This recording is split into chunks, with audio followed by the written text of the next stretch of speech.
आप जी सुन रहे हो जगत गुरु तत्वदर्शी संत रामपाल जी महाराज द्वारा लिखित किताब जीने की राह दा पन्ना नंबर 110।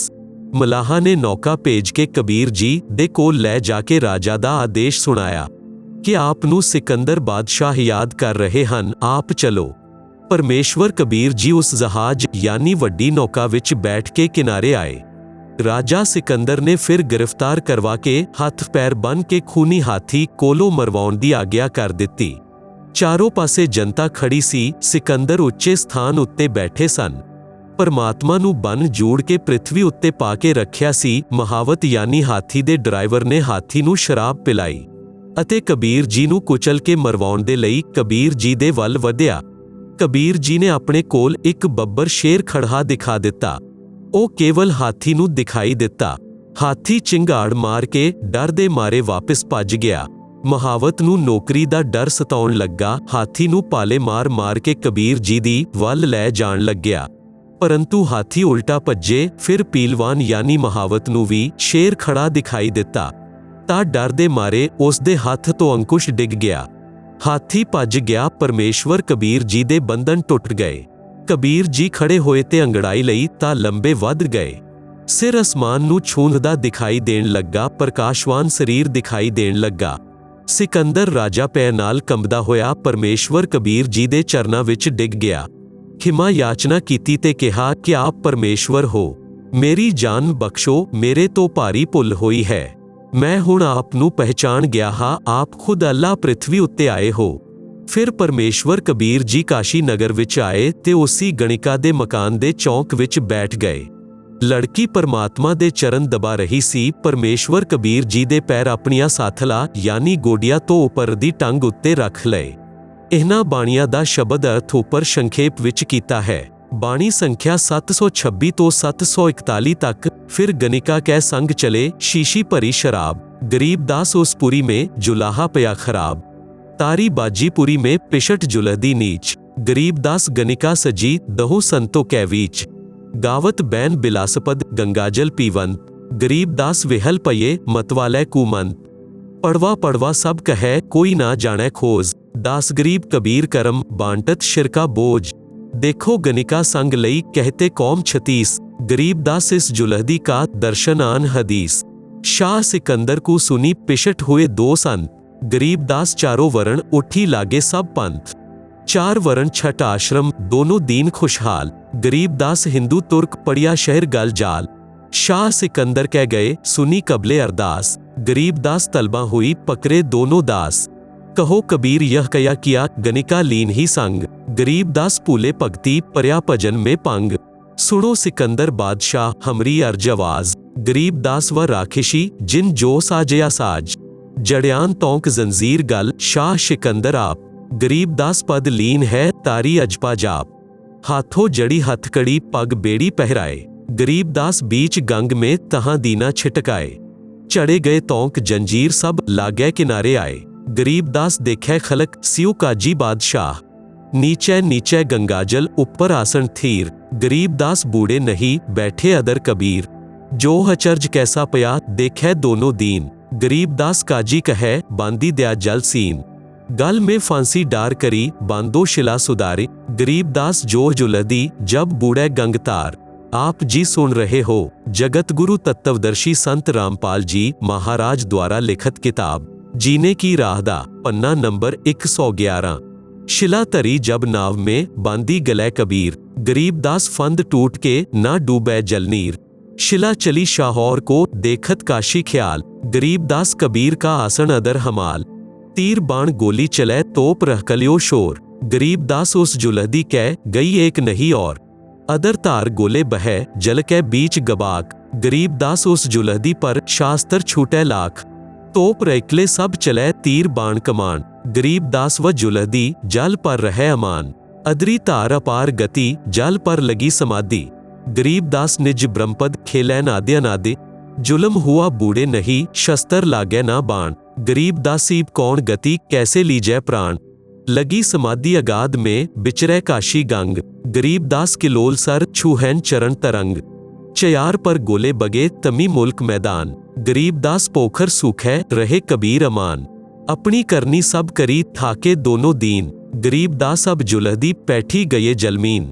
डूबा डूबा सबे कहे हो गए गारत गोर, गरीब दास कबले तनी तुम आ गए कया जोर। आनंद मंगल होत है बटें बिदाई बेग, गरीब दास उस जुलहदी पर फिर गई रेती रेग। हस्ती कोड़े चढ़त है पान मिठाई चीर, गरीब दास काशी खुशी बूढ़े गंग कबीर। जावो करे रैदास कै हिलकारे हजूर, गरीब दास खुस्या कहो कहियो नहीं कसूर। चालर टोलक बजत है गावैन शब्द कबीर, गरीब दास रैदास संगी दोनों एक ही तीर। काजी पंडित सब गए शाह सिकंदर उठ, गरीब दास रैदास कै पेख गए जटजूट। कोठी कुठले सब चके बासन टींडर गोले, गरीब दास रहदास सुनो कहाँ व बोल। वे प्रगट पूरन पुरुष है अविनाशी अलख अला, गरीब दास रहदास कहे सुनो सिकंदर शाह। सूरजमुखी सुपान सर खिले फूल गुलजार, गरीब दास काजी पंडित करता शाह पुकार। शाह सिकंदर फिर गए उस गंगा कै तीर, दास गरीब कबीर हरी बैठे ऊपर नीर। बैठी मला जहाज में गए तार कै बीच, गरीब दास हर हर करे प्रेम फुहारे सींच। करी अर्ज मला तहा दीन दुनी बादशाह, गरीब दास आसन उदर लगी समाधि जुला। पनवर फिरत है गंग जल फूल उगाने कोटे, गरीब दास तहा बंदगी हरिजन हर की ओट। सकल सीढ़ी लाए कर उतरे तहा मला, गरीब दास हम बंदगी याद किए बादशाह। बैठ कबीर जहाज में आए गंगा काट, गरीब दास काशी थकी हांडे बहु विधि बाट। बाणी नंबर 726 ਤੋਂ 730 ਦਾ ਸ਼ਬਦ ਅਰਥ। ਪਰਮਾਤਮਾ ਕਬੀਰ ਜੀ ਨੇ ਸ਼ਿਸ਼ਾ ਦੀ ਪ੍ਰੀਖਿਆ ਲੈਣ ਦੇ ਉਦੇਸ਼ ਨਾਲ ਇੱਕ ਸ਼ੀਸ਼ੀ ਵਿੱਚ ਗੰਗਾ ਦਰਿਆ ਦਾ ਜਲ ਭਰ ਲਿਆ। ਕਾਸ਼ੀ ਸ਼ਹਿਰ ਦੀ ਪ੍ਰਸਿੱਧ ਵੈਸ਼ਿਆ ਅਤੇ ਰਵਿਦਾਸ ਸੰਤ ਜੀ ਦੇ ਨਾਲ ਕਿਰਾਏ ਦੇ ਹਾਥੀ ਤੇ ਚੜ੍ਹ ਕੇ ਕਾਸ਼ੀ ਸ਼ਹਿਰ ਦੇ ਮੁੱਖ ਬਾਜ਼ਾਰ ਦੀ ਗਲੀਆਂ ਵਿੱਚ ਘੁੰਮਣ ਲੱਗੇ। ਸ਼ੀਸ਼ੀ ਨੂੰ ਮੂੰਹ ਲਗਾ ਕੇ ਜਲ ਪੀ ਰਹੇ ਸਨ, ਪਰੰਤੂ ਅਦਾ ਕਰ ਰਹੇ ਸਨ ਜਿਵੇਂ ਸ਼ਰਾਬ ਪੀ ਰਹੇ ਹੋਣ। ਰਵਿਦਾਸ ਜੀ ਹਾਥੀ ਨੂੰ ਚਲਾ ਰਹੇ ਸਨ। ਪਿੱਛੇ ਵੈਸ਼ਿਆ ਬੈਠੀ ਸੀ। ਵੈਸ਼ਿਆ ਦੇ ਪਿੱਛੇ ਕਬੀਰ ਜੀ ਵੈਸ਼ਿਆ ਦੇ ਗਲੇ ਵਿੱਚ ਹੱਥ ਪਾ ਕੇ ਆਸ਼ਿਕ ਦੀ ਤਰ੍ਹਾਂ ਅਭਿਨੈ ਕਰ ਰਹੇ ਸਨ। ਕਾਸ਼ੀ ਸ਼ਹਿਰ ਦੇ ਵਿਅਕਤੀ ਇਹ ਦੇਖ ਕੇ ਹੱਥਾਂ ਨਾਲ ਤਾਲੀਆਂ ਵਜਾਉਣ ਲੱਗ ਕਿ ਦੇਖੋ ਕਬੀਰ ਨੀਚ ਜੁਲਾਹਾ ਵੈਸ਼ਾ ਨੂੰ ਨਾਲ ਲੈ ਕੇ ਗਲੇ ਵਿੱਚ ਹੱਥ ਪਾ ਕੇ ਮਤਵਾਲਾ ਹੋ ਕੇ ਘੁੰਮ ਰਿਹਾ ਹੈ। ਪਰਮਾਤਮਾ ਕਬੀਰ ਜੀ ਭਗਤੀ ਦੇ ਸ਼ਬਦ ਕਵਿਤਾ ਗਾ ਰਹੇ ਸਨ ਅਤੇ ਚੁੰਮ ਰਹੇ ਸਨ। ਜਨਤਾ ਸਮਝ ਰਹੀ ਸੀ ਕਿ ਗਾਣੇ ਗਾ ਰਿਹਾ ਹੈ, ਅਪਦਰ ਤਰੀਕੇ ਨਾਲ ਵੈਸ਼ਿਆ ਨੂੰ ਲਿਪਟਿਆ ਬੈਠਾ ਹੈ। ਇਸ ਨੇ ਲੋਕ ਲਾਜ ਵੀ ਉਤਾਰ ਦਿੱਤੀ ਹੈ। आप जी सुन रहे हो जगत गुरु तत्वदर्शी संत रामपाल जी महाराज द्वारा लिखित किताब जीने की राह दा पन्ना नंबर 112। काशी नगर दे सब नागरिक कबीर जी नू पड़वा पड़वा यानी विभचारी कहन लगे, परंतु इस राज नू कोई नहीं समझ पा रहा सी कि परमात्मा कबीर जी सतगुरु रूप विच अनेका शिशा नू दिख्या दे चुके सन। उन्हां दे पापा दा भार अपने सिर ते लै रखिया सी। शिष गुरु आग्या दा पालन नहीं कर रहे सन, उन्हां दे भार तो मुक्त हो रहे सन। शिशगण ये लीला देख के नाम दिख्या त्याग के कबीर जी तो दूर हो गए। उन्हां दे सत्संग विचार भी सुनन दे लई सत्संग जाना भी त्याग दिता। जिन्ने शिशान ने नाम त्याग्या उन्हां दा भार कबीर जी दे सिर तो उतर गया। काशी शहर दे 36 बिरादरी दे व्यक्ति कह रहे सन कि देखो गणिका यानी वैशा नू नाल लैके चल रहा है। इस जुलाहे कबीर दे दर्शन नाल भी पाप लगदा है। बाणी नंबर 731 ਤੋਂ 754 ਦਾ ਸ਼ਬਦ ਅਰਥ। ਉਹਨਾਂ ਦਿਨਾਂ ਵਿੱਚ ਦਿੱਲੀ ਦਾ ਰਾਜਾ ਸਿਕੰਦਰ ਲੋਧੀ ਕਾਸ਼ੀ ਵਿੱਚ ਠਹਿਰਿਆ ਹੋਇਆ ਸੀ। ਕਿਉਂਕਿ ਉਹ ਪੂਰੇ ਪੁਰਾਣੇ ਭਾਰਤ ਦਾ ਸਮਰਾਟ ਸੀ, ਉਸ ਦੇ ਅਧੀਨ ਛੋਟੇ ਰਾਜ ਵੀ ਸਨ। ਕਾਸ਼ੀ ਨਗਰ ਦਾ ਨਰੇਸ਼ ਬੀਰਦੇਵ ਸਿੰਘ ਬਗੇਲ ਵੀ ਸਿਕੰਦਰ ਦੇ ਅਧੀਨ ਸੀ। ਪਰਮਾਤਮਾ ਕਬੀਰ ਜੀ ਵੀ ਅਨੋਖੀ ਲੀਲਾ ਉਸ ਹੀ ਸਮੇਂ ਕਰਿਆ ਕਰਦੇ ਸਨ ਜਿਸ ਵੇਲੇ ਦਿੱਲੀ ਦਾ ਰਾਜਾ ਸਿਕੰਦਰ ਕਾਸ਼ੀ ਸ਼ਹਿਰ ਵਿੱਚ ਆਇਆ ਹੋਵੇ। ਪਰਮੇਸ਼ਵਰ ਤਾਂ ਜਾਣਦੇ ਹਨ ਕਿ ਜਿੰਨੇ ਵੀ ਮਾਨਵ ਜਿਸ ਧਰਮ ਦੇ ਹਨ ਅਤੇ ਹੋਰ ਜੀਵ ਸਭ ਉਸ ਦੇ ਆਪਣੇ ਬੱਚੇ ਹਨ, ਉਹਨਾਂ ਦੇ ਬਚਨ ਨਾਲ ਉਤਪੰਨ ਹਨ। ਪਿਤਾ ਹੋਣ ਦੇ ਨਾਤੇ ਪਰਮੇਸ਼ਵਰ ਕਬੀਰ ਜੀ ਵੀ ਆਪਣੇ ਬੱਚਿਆਂ ਨੂੰ ਕਾਲ ਦੇ ਚੁੰਗਲ ਤੋਂ ਨਿਕਾਲਣ ਦੇ ਲਈ ਯਤਨ ਕਰਦੇ ਰਹਿੰਦੇ ਹਨ। ਪਰਮੇਸ਼ਵਰ ਕਬੀਰ ਜੀ ਚਾਹੁੰਦੇ ਸਨ ਕਿ ਕਿਸੇ ਤਰ੍ਹਾਂ ਸਿਕੰਦਰ ਨੂੰ ਮੇਰੇ ਸਮਰੱਥ ਦਾ ਪਤਾ ਚੱਲ ਜਾਵੇ ਅਤੇ ਇਹ ਆਪਣੇ ਰਾਜ ਵਾਲੇ ਖੇਤਰ ਵਿੱਚ ਮੇਰੇ ਸਤ ਗਿਆਨ ਦੇ ਪ੍ਰਚਾਰ ਵਿੱਚ ਸਹਿਯੋਗ ਕਰੇ ਅਤੇ ਆਪਣਾ ਵੀ ਕਲਿਆਣ ਕਰਵਾਏ। ਭਾਰਤ ਵਿੱਚ ਹਿੰਦੂ ਗੁਰੂ ਬ੍ਰਾਹਮਣ ਅਤੇ ਮੁਸਲਮਾਨ ਕਾਜੀ ਮੁਲਾਣਾ ਦੀ ਆਪਸ ਵਿੱਚ ਕਦੇ ਨਹੀਂ ਬਣੀ ਸੀ। ਧਰਮ ਦੇ ਨਾਮ ਤੇ ਝਗੜਾ ਖੜਹਾ ਰੱਖਦੇ ਸਨ, ਪਰੰਤੂ ਜਦੋਂ ਕਬੀਰ ਜੀ ਦੀ ਗਲਤੀ ਉਹਨਾਂ ਨੂੰ ਮਿਲ ਜਾਂਦੀ ਤਾਂ ਸਭ ਇੱਕ ਹੋ ਕੇ ਕਬੀਰ ਜੀ ਦਾ ਜ਼ੋਰਦਾਰ ਵਿਰੋਧ ਕਰਦੇ ਸਨ। ਕਾਰਨ ਇਹੀ ਸੀ ਕਿ ਪਰਮਾਤਮਾ ਕਬੀਰ ਜੀ ਦੋਨਾਂ ਧਰਮਾਂ ਦੇ ਪ੍ਰਚਾਰਕ ਦੇ ਗਿਆਨ ਨੂੰ ਗਲਤ ਸਿੱਧ ਕਰਦੇ ਸਨ। ਕਹਿੰਦੇ ਸਨ ਕਿ ਇਹਨਾਂ ਧਰਮ ਪ੍ਰਚਾਰਕਾਂ ਨੂੰ ਆਪਣੇ ਧਰਮ ਗ੍ਰੰਥਾਂ ਦਾ ਵੀ ਗਿਆਨ ਨਹੀਂ ਹੈ। ਸਭ ਦੇ ਸਭ ਸ਼ਸਤਰਾਂ ਦੇ ਵਿਰੁੱਧ ਗਿਆਨ ਜਾਂ ਭਗਤੀ ਦੱਸਦੇ ਸਨ, ਜਿਸ ਕਾਰਨ ਸਾਧਕ ਨੂੰ ਕੋਈ ਆਧਿਆਤਮਕ ਲਾਭ ਪਰਮਾਤਮਾ ਵੱਲੋਂ ਨਹੀਂ ਮਿਲ ਰਿਹਾ ਹੈ। ਕਬੀਰ ਜੀ ਤੋਂ ਦੀਖਿਆ ਲੈਣ ਵਾਲੇ ਨੂੰ ਤੁਰੰਤ ਲਾਭ ਮਿਲਦਾ ਸੀ। ਇਹੀ ਕਾਰਨ ਸੀ ਕਿ ਉਸ ਸਮੇਂ ਪਰਮਾਤਮਾ ਕਬੀਰ ਜੀ ਦੇ 64 ਲੱਖ ਸ਼ਿਸ਼ ਹੋ ਗਏ ਸਨ। ਸਭ ਮਹਾਨ ਦੁਖੀ ਸਨ। ਦੀਖਿਆ ਜਾਂ ਆਸ਼ੀਰਵਾਦ ਨਾਲ ਸਭ ਦਾ ਕਸ਼ਟ ਨਸ਼ਟ ਹੋ ਕੇ ਸਭ ਸੁਖੀ ਹੋ ਗਏ ਸਨ। ਕਬੀਰ ਜੀ ਦੇ ਅਨੁਯਾਈ ਹਿੰਦੂ ਅਤੇ ਮੁਸਲਮਾਨ ਦੋਵੇਂ ਹੀ ਬਹੁਸੰਖਿਆ ਵਿੱਚ ਬਣ ਰਹੇ ਸਨ, ਜਿਸ ਕਾਰਨ ਉਹ ਧਰਮ ਪ੍ਰਚਾਰਕ ਯਾਨੀ ਧਰਮ ਗੁਰੂ ਕਬੀਰ ਜੀ ਤੋਂ ਬਹੁਤ ਈਰਖਾ ਕਰਦੇ ਸਨ। ਇਸ ਘਟਨਾ ਨਾਲ ਉਹਨਾਂ ਨੂੰ ਪੰਖ ਲੱਗ ਗਏ। ਵਿਚਾਰ ਕੀਤਾ ਕਿ ਦਿੱਲੀ ਦਾ ਸਮਰਾਟ ਵੀ ਆਇਆ ਹੈ, ਅੱਜ ਇਸ ਜੁਲਾਹੇ ਨੂੰ ਮੌਤ ਦੀ ਸਜ਼ਾ ਦਿਲਾਵਾਂਗੇ। ਇਹ ਵਿਚਾਰ ਕਰਕੇ ਹਜ਼ਾਰਾਂ ਦੀ ਸੰਖਿਆ ਵਿੱਚ ਦੋਨਾਂ ਧਰਮਾਂ ਦੇ ਵਿਅਕਤੀ ਰਾਜਾ ਸਿਕੰਦਰ ਕੋਲ ਵਿਸ਼ਰਾਮ ਗ੍ਰਹਿ ਵਿੱਚ ਗਏ। ਆਪ ਜੀ ਸੁਣ ਰਹੇ ਹੋ ਜਗਤ ਗੁਰੂ ਤੱਤਵਦਰਸ਼ੀ ਸੰਤ ਰਾਮਪਾਲ ਜੀ ਮਹਾਰਾਜ ਦੁਆਰਾ ਲਿਖਤ ਕਿਤਾਬ ਜੀਨੇ ਕੀ ਰਾਹ ਦਾ ਪੰਨਾ ਨੰਬਰ 113। ਕਾਰਨ ਦਾ ਪਤਾ ਲੱਗਣ ਤੇ ਰਾਜਾ ਸਿਕੰਦਰ ਨੇ ਜਨਤਾ ਨੂੰ ਖੁਸ਼ ਕਰਨ ਦੇ ਲਈ ਕਿਹਾ ਕਿ ਹੁਣੇ ਗ੍ਰਿਫਤਾਰ ਕਰਵਾ ਕੇ ਉਸ ਕਬੀਰ ਨੂੰ ਮੌਤ ਦੇ ਘਾਟ ਉਤਾਰਦਾ ਹਾਂ। ਸੰਤ ਰਵਿਦਾਸ ਅਤੇ ਪਰਮਾਤਮਾ ਕਬੀਰ ਜੀ ਦੋਵਾਂ ਨੂੰ ਪੁਲਿਸ ਨੇ ਫੜ ਕੇ ਲੈ ਆਉਦਾ। ਸੰਤ ਰਵਿਦਾਸ ਜੀ ਨੂੰ ਤਾਂ ਛੱਡ ਦਿੱਤਾ ਕਿਉਂਕਿ ਕਬੀਰ ਜੀ ਨੇ ਸਭ ਆਪਣੀ ਗਲਤੀ ਮੰਨੀ ਸੀ। ਕਿਹਾ ਸੀ ਕਿ ਨਾ ਰਵਿਦਾਸ ਦਾ ਦੋਸ਼ ਹੈ, ਨਾ ਗਣਿਕਾ ਦਾ, ਸਭ ਕੁਝ ਮੈਂ ਕੀਤਾ ਹੈ। ਸਿਕੰਦਰ ਲੋਧੀ ਦਾ ਆਸਾਦ ਰੋਗ ਪਰਮੇਸ਼ਵਰ ਕਬੀਰ ਜੀ ਦੇ ਆਸ਼ੀਰਵਾਦ ਨਾਲ ਸਮਾਪਤ ਹੋਇਆ ਸੀ। ਕਮਾਲ ਲੜਕੇ ਨੂੰ ਅਤੇ ਕਮਾਲੀ ਲੜਕੀ ਨੂੰ ਅਤੇ ਸਵਾਮੀ ਰਾਮਾਨੰਦ ਜੀ ਨੂੰ, ਜਿਸ ਦੀ ਹੱਤਿਆ ਸਿਕੰਦਰ ਲੋਧੀ ਨੇ ਕੀਤੀ ਸੀ। ਰਾਜਾ ਸਿਕੰਦਰ ਵੀ ਕਬੀਰ ਜੀ ਨੂੰ ਗੁਰੂ ਮੰਨਦਾ ਸੀ, ਪਰੰਤੂ ਜ਼ਿਆਦਾ ਜਨਤਾ ਨੂੰ ਦੇਖ ਕੇ ਅਤੇ ਨਾ ਕਾਬਿਲੇ ਮਾਫੀ ਅਪਰਾਧ ਮੰਨ ਕੇ ਕਾਨੂੰਨ ਵਿਵਸਥਾ ਬਣਾਏ ਰੱਖਣ ਦੇ ਉਦੇਸ਼ ਨਾਲ ਸਿਕੰਦਰ ਨੇ ਕਬੀਰ ਜੀ ਨੂੰ ਗ੍ਰਿਫਤਾਰ ਕਰਵਾਇਆ। ਫਿਰ ਵੀ ਕੁਝ ਗੁਰੂ ਮਰਿਆਦਾ ਦਾ ਧਿਆਨ ਰੱਖਦੇ ਹੋਏ ਪ੍ਰਸ਼ਨ ਕੀਤਾ ਕਿ ਕਬੀਰ ਜੀ ਆਪ ਇੰਨੇ ਨੇਕ ਵਿਚਾਰਾਂ ਵਾਲੇ ਸੀ, ਇਹ ਕੀ ਕਰ ਬੈਠੇ? ਆਪ ਨੇ ਵੈਸ਼ਿਆ ਨੂੰ ਨਾਲ ਲੈ ਲਿਆ, ਆਪ ਭਗਤੀ ਭੁੱਲ ਗਏ, ਆਪ ਦਾ ਭਜਨ ਯਾਨੀ ਨਾਮ ਖੰਡ ਹੋ ਗਿਆ, ਭਗਤੀ ਦਾ ਨਾਸ਼ ਕਰ ਲਿਆ। ਕਬੀਰ ਜੀ ਨੇ ਉੱਤਰ ਦਿੱਤਾ ਕਿ ਹੇ ਸਿਕੰਦਰ ਬਾਦਸ਼ਾਹ, ਤੁਹਾਡੇ ਪ੍ਰਸ਼ਨ ਦਾ ਉੱਤਰ ਸੁਣੋ। ਜਿਸ ਪਰਮੇਸ਼ਵਰ ਨੇ ਸਭ ਬ੍ਰਹਿਮੰਡਾਂ ਨੂੰ ਬਣਾ ਕੇ ਸੁਰੱਖਿਅਤ ਰੱਖਿਆ ਹੈ, ਉਹ ਮੇਰੀ ਵੀ ਰੱਖਿਆ ਕਰੇਗਾ। ਸਿਕੰਦਰ ਲੋਧੀ ਨੇ ਜਨਤਾ ਨੂੰ ਸ਼ਾਂਤ ਕਰਨ ਦੇ ਉਦੇਸ਼ ਨਾਲ ਆਪਣੇ ਹੱਥਾਂ ਨਾਲ ਕਬੀਰ ਪਰਮੇਸ਼ਵਰ ਦੇ ਹੱਥਾਂ ਵਿੱਚ ਹੱਥਕੜੀ, ਪੈਰਾਂ ਵਿੱਚ ਬੇੜੀ, ਗਲੇ ਵਿੱਚ ਤੋਕ ਪਹਿਨਾ ਕੇ ਗੰਗਾ ਦਰਿਆ ਦੇ ਵਿਚਕਾਰ ਸੁੱਟ ਕੇ ਮਾਰਨ ਦਾ ਆਦੇਸ਼ ਸੁਣਾ ਦਿੱਤਾ। ਰਾਜਾ ਦੇ ਆਦੇਸ਼ ਅਨੁਸਾਰ ਕਬੀਰ ਜੀ ਨੂੰ ਗੰਗਾ ਨਦੀ ਦੇ ਵਿਚਕਾਰ ਨੌਕਾ ਦੇ ਦੁਆਰਾ ਲੈ ਜਾ ਕੇ ਜਲ ਵਿੱਚ ਸੁੱਟ ਦਿੱਤਾ। ਪਰਮੇਸ਼ਵਰ ਕਬੀਰ ਜੀ ਦੇ ਹੱਥਾਂ ਦੀ ਹੱਥਕੜੀ, ਪੈਰਾਂ ਦੀ ਬੇੜੀ ਅਤੇ ਗਲੇ ਦੀ ਤੋਕ ਵਾਲੀ ਜੰਜੀਰ ਟੁੱਟ ਕੇ ਜਲ ਵਿੱਚ ਗਿਰ ਗਈਆ ਅਤੇ ਪਰਮਾਤਮਾ ਕਬੀਰ ਜੀ ਜਲ ਤੇ ਬੈਠੇ ਰਹੇ। ਇਹ ਦੇਖ ਕੇ ਕਾਜ਼ੀਆਂ ਨੇ ਕਿਹਾ ਕਿ ਇਸਨੇ ਜਾਦੂ ਯੰਤਰ ਕਰਕੇ ਜਲ ਨੂੰ ਬੰਨ ਰੱਖਿਆ, ਇਸ ਕਾਰਨ ਨਹੀਂ ਡੁੱਬ ਰਿਹਾ। ਕੁਝ ਸਮੇਂ ਤੱਕ ਜਲ ਉੱਪਰ ਬੈਠੇ ਰਹੇ। ਫਿਰ ਗੰਗਾ ਨਦੀ ਦੇ ਕਿਨਾਰੇ ਦੇ ਵੱਲ ਉਸੇ ਸਥਾਨ ਤੇ ਆ ਗਏ ਜਿਸ ਸਥਾਨ ਤੋਂ ਨੌਕਾ ਵਿੱਚ ਬਿਠਾ ਕੇ ਲੈ ਗਏ ਸਨ। ਉਸ ਸਥਾਨ ਤੋਂ ਯਾਨੀ ਗੰਗਾ ਦਰਿਆ ਦੇ ਕਿਨਾਰੇ ਤੇ ਕਈ ਹਜ਼ਾਰ ਵਿਅਕਤੀ ਦੇਖਣ ਦੇ ਲਈ ਉਪਸਥਿਤ ਸਨ। ਰਾਜਾ ਸਿਕੰਦਰ ਵੀ ਉਪਸਥਿਤ ਸੀ। ਕਾਜੀ ਅਤੇ ਮੁੱਲਾ ਅਤੇ ਬ੍ਰਾਹਮਣਾਂ ਨੇ ਵਿਚਾਰ ਕਰਕੇ ਰਾਜਾ ਨੂੰ ਕਿਹਾ ਕਿ ਇਸ ਦੇ ਗਲੇ ਵਿੱਚ ਪੱਥਰ ਦੀ ਭਾਰੀ ਵਜਨ ਵਾਲੀ ਸ਼ਿਲਾ ਬੰਨ੍ਹ ਕੇ ਦਰਿਆ ਦੇ ਵਿਚਕਾਰ ਸੁੱਟਿਆ ਜਾਵੇ, ਇਹ ਫਿਰ ਡੁੱਬੇਗਾ। ਨੌਕਾ ਵਿੱਚ ਕਬੀਰ ਜੀ ਨੂੰ ਬਿਠਾ ਕੇ ਗਲੇ ਵਿੱਚ ਲੋਹੇ ਦੀ ਮੋਟੀ ਜੰਜੀਰ ਨਾਲ ਪੱਥਰ ਦੀ ਭਾਰੀ ਸ਼ਿਲਾ ਬੰਨ੍ਹ ਕੇ ਗੰਗਾ ਨਦੀ ਦੇ ਵਿਚਕਾਰ ਜਲ ਵਿੱਚ ਪਟਕ ਦਿੱਤਾ। ਜ਼ੰਜੀਰ ਟੁੱਟ ਗਈ। ਪੱਥਰ ਦੀ ਸ਼ਿਲਾ ਜਲ ਦੇ ਉੱਪਰ ਤੈਰਦੀ ਹੋਈ ਤੇਜ਼ੀ ਨਾਲ ਚੱਲ ਕੇ ਸਿਕੰਦਰ ਰਾਜਾ ਦੇ ਵੱਲ ਆਈ। ਕਬੀਰ ਜੀ ਜਲ ਦੇ ਉੱਪਰ ਪਾਲਥੀ ਲਗਾ ਕੇ ਸੁਖ ਆਸਨ ਤੇ ਬੈਠੇ ਰਹੇ। ਅਥਾਹ ਜਲ ਥੱਲੇ ਥੱਲੇ ਵਗ ਰਿਹਾ ਹੈ। ਪਰਮਾਤਮਾ ਕਬੀਰ ਜੀ ਜਲ ਵਿੱਚ ਵੀ ਡੁੱਬੇ ਨਹੀਂ। ਜਲ ਦੀਆਂ ਲਹਿਰਾਂ ਪਰਮੇਸ਼ਵਰ ਜੀ ਦੇ ਚਰਨਾਂ ਨੂੰ ਛੂਹ ਕੇ ਉਛਲ ਕੇ ਕਿਲੋਲ ਕਰ ਰਹੀਆਂ ਸੀ।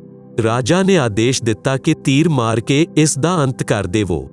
ਜਦੋਂ ਬਹੁਤ ਸਮੇਂ ਤੱਕ ਤੀਰ ਬਾਣੋਂ ਨਾਲ ਕਬੀਰ ਜੀ ਨਹੀਂ ਮਰੇ ਤਾਂ ਤੋਪ ਯੰਤਰ ਮੰਗਵਾਇਆ ਗਿਆ।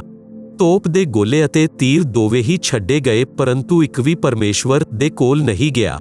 आप जी सुन रहे हो जगत गुरु तत्वदर्शी संत रामपाल जी महाराज द्वारा लिखित किताब जीने की राह दा पन्ना नंबर 114।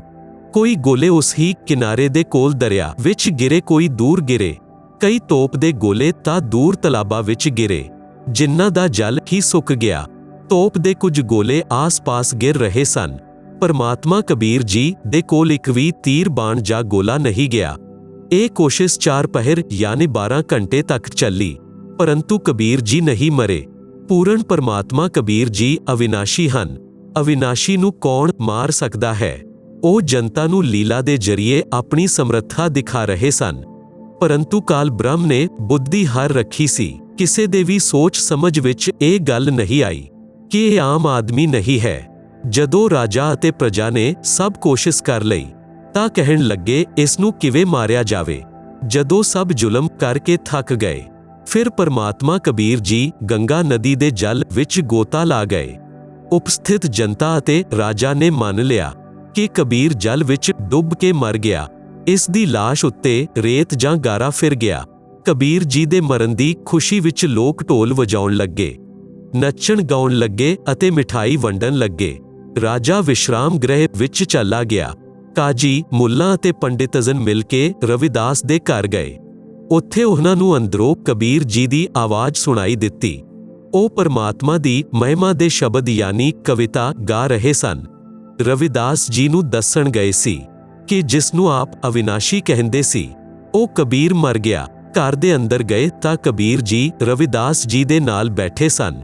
ਦੋਵੇਂ ਸ਼ਬਦ ਗਾ ਰਹੇ ਸਨ। ਦੇਖ ਕੇ ਵਾਪਸ ਜਾ ਕੇ ਸਿਕੰਦਰ ਨੂੰ ਦੱਸਿਆ ਕਿ ਕਬੀਰ ਮਰਿਆ ਨਹੀਂ, ਉਹ ਤਾਂ ਰਵਿਦਾਸ ਜੀ ਦੇ ਘਰ ਬੈਠਾ ਹੈ। ਹਜ਼ਾਰਾਂ ਦੀ ਸੰਖਿਆ ਵਿੱਚ ਕਾਸ਼ੀ ਦੇ ਕਾਜੀ, ਮੁੱਲਾ, ਪੰਡਿਤ ਅਤੇ ਜਨਤਾ ਰਵਿਦਾਸ ਜੀ ਦੇ ਘਰ ਗਏ। ਉੱਥੇ ਕਬੀਰ ਜੀ ਨਹੀਂ ਮਿਲੇ। ਰਵਿਦਾਸ ਜੀ ਤੋਂ ਪੁੱਛਿਆ ਕਿ ਕਬੀਰ ਜੀ ਕਿੱਥੇ ਹਨ? ਉਹ ਬੋਲੇ ਕਿ ਹੁਣੇ ਮੇਰੇ ਕੋਲੋਂ ਗਏ ਹਨ। ਕਹਿ ਰਹੇ ਸਨ ਕਿ ਗੰਗਾ ਵਿੱਚ ਇਸ਼ਨਾਨ ਕਰਕੇ ਆਉਂਦਾ ਹਾਂ। ਰਾਜਾ ਅਤੇ ਸਭ ਵਿਅਕਤੀ ਗੰਗਾ ਦੇ ਉਸ ਹੀ ਕਿਨਾਰੇ ਉੱਤੇ ਗਏ ਤਾਂ ਪਰਮਾਤਮਾ ਕਬੀਰ ਜੀ ਜਲ ਦੇ ਉੱਪਰ ਪਹਿਲਾਂ ਦੀ ਤਰ੍ਹਾਂ ਬੈਠੇ ਮਿਲੇ। ਦਰਿਆ ਦੇ ਵਿਚਕਾਰ ਬੈਠੇ ਸਨ। ਛੋਟੇ ਸਮੁੰਦਰੀ ਜਹਾਜ਼ ਵਿੱਚ ਮਲਾਹ ਯਾਨੀ ਜਹਾਜ਼ ਚਾਲਕ ਅਤੇ ਹੋਰ ਕੁਝ ਵਿਅਕਤੀ ਗਏ ਅਤੇ ਕਿਹਾ ਕਿ ਆਪ ਜੀ ਨੂੰ ਰਾਜਾ ਸਿਕੰਦਰ ਬੁਲਾ ਰਿਹਾ ਹੈ। ਜਹਾਜ਼ ਤੋਂ ਪੌੜੀ ਜੰਜੀਰਾਂ ਨਾਲ ਬੰਨ੍ਹ ਕੇ ਜਲ ਵਿੱਚ ਲਟਕਾਈ। ਕਬੀਰ ਜੀ ਪੌੜੀ ਤੇ ਚੜ੍ਹ ਕੇ ਜਹਾਜ਼ ਵਿੱਚ ਬੈਠ ਕੇ ਗੰਗਾ ਨਦੀ ਤੋਂ ਬਾਹਰ ਆਏ ਤਾਂ ਤੁਰੰਤ ਫੜ ਲਿਆ ਯਾਨੀ ਗ੍ਰਿਫਤਾਰ ਕਰ ਲਿਆ। ਖੂਨੀ ਹਾਥੀ ਤੋਂ ਕਬੀਰ ਪਰਮੇਸ਼ਵਰ ਨੂੰ ਮਰਾਉਣ ਦੀ ਕੁਚੇਸ਼ਟਾ। ਖੂਨੀ ਹਾਥੀ ਮਸਤ ਹੈ, ਪੱਗ ਬੰਦੇ ਜ਼ੰਜੀਰ। ਗਰੀਬ ਦਾਸ ਜਹਾ ਡਾਰਿਆ, ਮਸਕ ਬਾਂਧ ਕਬੀਰ। ਸੀ ਰੂਪ ਤਾਰਿਆ, ਭਾਗੇ ਉਲਟੈ ਫੀਲ। ਗਰੀਬ ਦਾਸ ਨਹੀਂ ਸਮਝਤੀ, ਯਾਹ ਦੁਨੀਆ ਖਲੀਲ। ਬਣੇ ਕੇਰੀ ਸਿਨ ਜਿਤ ਚੌਰ ਸ਼ਿਖਰ ਅਸਮਾਨ। ਗਰੀਬ ਦਾਸ ਹਸਤੀ ਲਖਿਆ, ਦਿਖੈ ਨਹੀਂ ਜਹਾਨ। ਕੂਟੈ ਸ਼ੀਸ਼ ਮਹਾਵਤ, ਅੰਕੁਸ਼ ਸ਼ੀਰ ਗਰਗਾਪ। ਗਰੀਬ ਦਾਸ ਉਲਟਾ ਪਗੈ, ਤਾਰੀ ਦੀਜੈ ਥਾਪ। ਭਾਲੇ ਕੋਖੀ ਮਾਰੀਐ, ਚਰਖੀ ਛੂਟੈ ਪਾਖ। ਗਰੀਬ ਦਾਸ ਨਾਹੀ ਨਿਕਟ ਜਾਏ, ਕਿਲਕੀ ਦੇਵੈ ਲਾਖ। ਜੈਸੀ ਭਗਤੀ ਕਬੀਰ ਕੀ, ਐਸੀ ਕਰੈ ਨਾ ਕੋਇ। ਗਰੀਬ ਦਾਸ ਕੁੰਜਰ ਥਕੇ, ਉਲਟੇ ਭਾਗੇ ਰੋਏ। ਦੁਮ ਗੋਵੇ ਮੋਂਡੀ ਤੂਨੈ, ਸੈਨ ਨਾ ਸਮਝੈ ਏਕ। ਗਰੀਬ ਦਾਸ ਦਿਖੈ ਨਹੀਂ, ਆਗੈ ਖੜਾ ਅਲੇਖ। आप जी सुन रहे हो जगत गुरु तत्वदर्शी संत रामपाल जी महाराज द्वारा लिखित किताब जीने की राह दा पन्ना नंबर 115। पीलवान देखिया तबै खड़हा केरी सींग। गरीब दास आए तहा धर मौला बहु रंग। उतरै मौला अरश तय, भाव भक्ति के हेत। गरीब दास तब शाह लखै, कबीर पुरुष सहेत। लीला की कबीर ने दो रूप में रहे दीस। दास गरीब कबीर कै पास खड़े जगदीश। जंपाई अंगड़ायान लंबे पये दयाल। गरीब दास उस शाह को मानो दर्शया काल।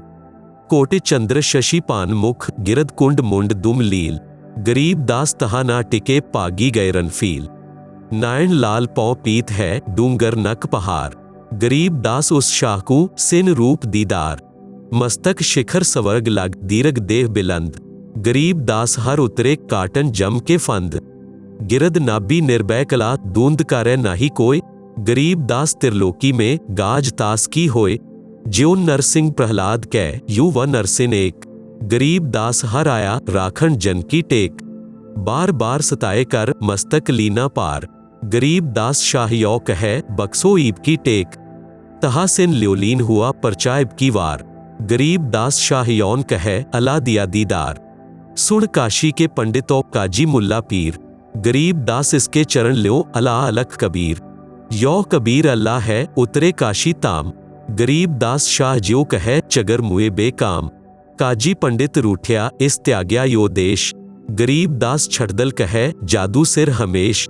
इन जादू जंतर क्या हस्ती दया पगाए, गरीब दास ईत ना रहे काशी बिडरी जाए। काशी बिडरी चहो दिशा थामन हारा एक, गरीब दास कैसे थंबे बिडरे बहुत अनेक। शबद अर्थ परमात्मा दे हथ पैर बन के एक मैदान दे अंदर पा दिता, जिथे घोर अपराधी नूं कठोर दंड दिता जादा सी। वर्तमान दे स्टेडियम जिहा ਉਹ मैदान हुंदा सी। राजा अते पदाधिकारी स्टेज उत्ते बैठे सन, दर्शक चारों पासे खड़े हुंदे सन। मनुख नूं मारण दे लई हाथी नूं सिੱਖਿਅਤ ਕੀਤਾ ਜਾਂਦਾ ਸੀ। ਉਸ ਨੂੰ ਸ਼ਰਾਬ ਜਾਂ ਖੂਨ ਪੀਣ ਦਾ ਚਸਕਾ ਲਗਾਇਆ ਜਾਂਦਾ ਸੀ। ਉਸ ਨੂੰ ਖੂਨੀ ਹਾਥੀ ਕਹਿੰਦੇ ਸਨ। ਰਾਜਾ ਸਿਕੰਦਰ ਅਤੇ ਹੋਰ ਮੰਤਰੀ ਗਣ ਬੈਠੇ ਸਨ। ਪ੍ਰਜਾ ਚਾਰੋਂ ਪਾਸੇ ਖੜੀ ਸੀ।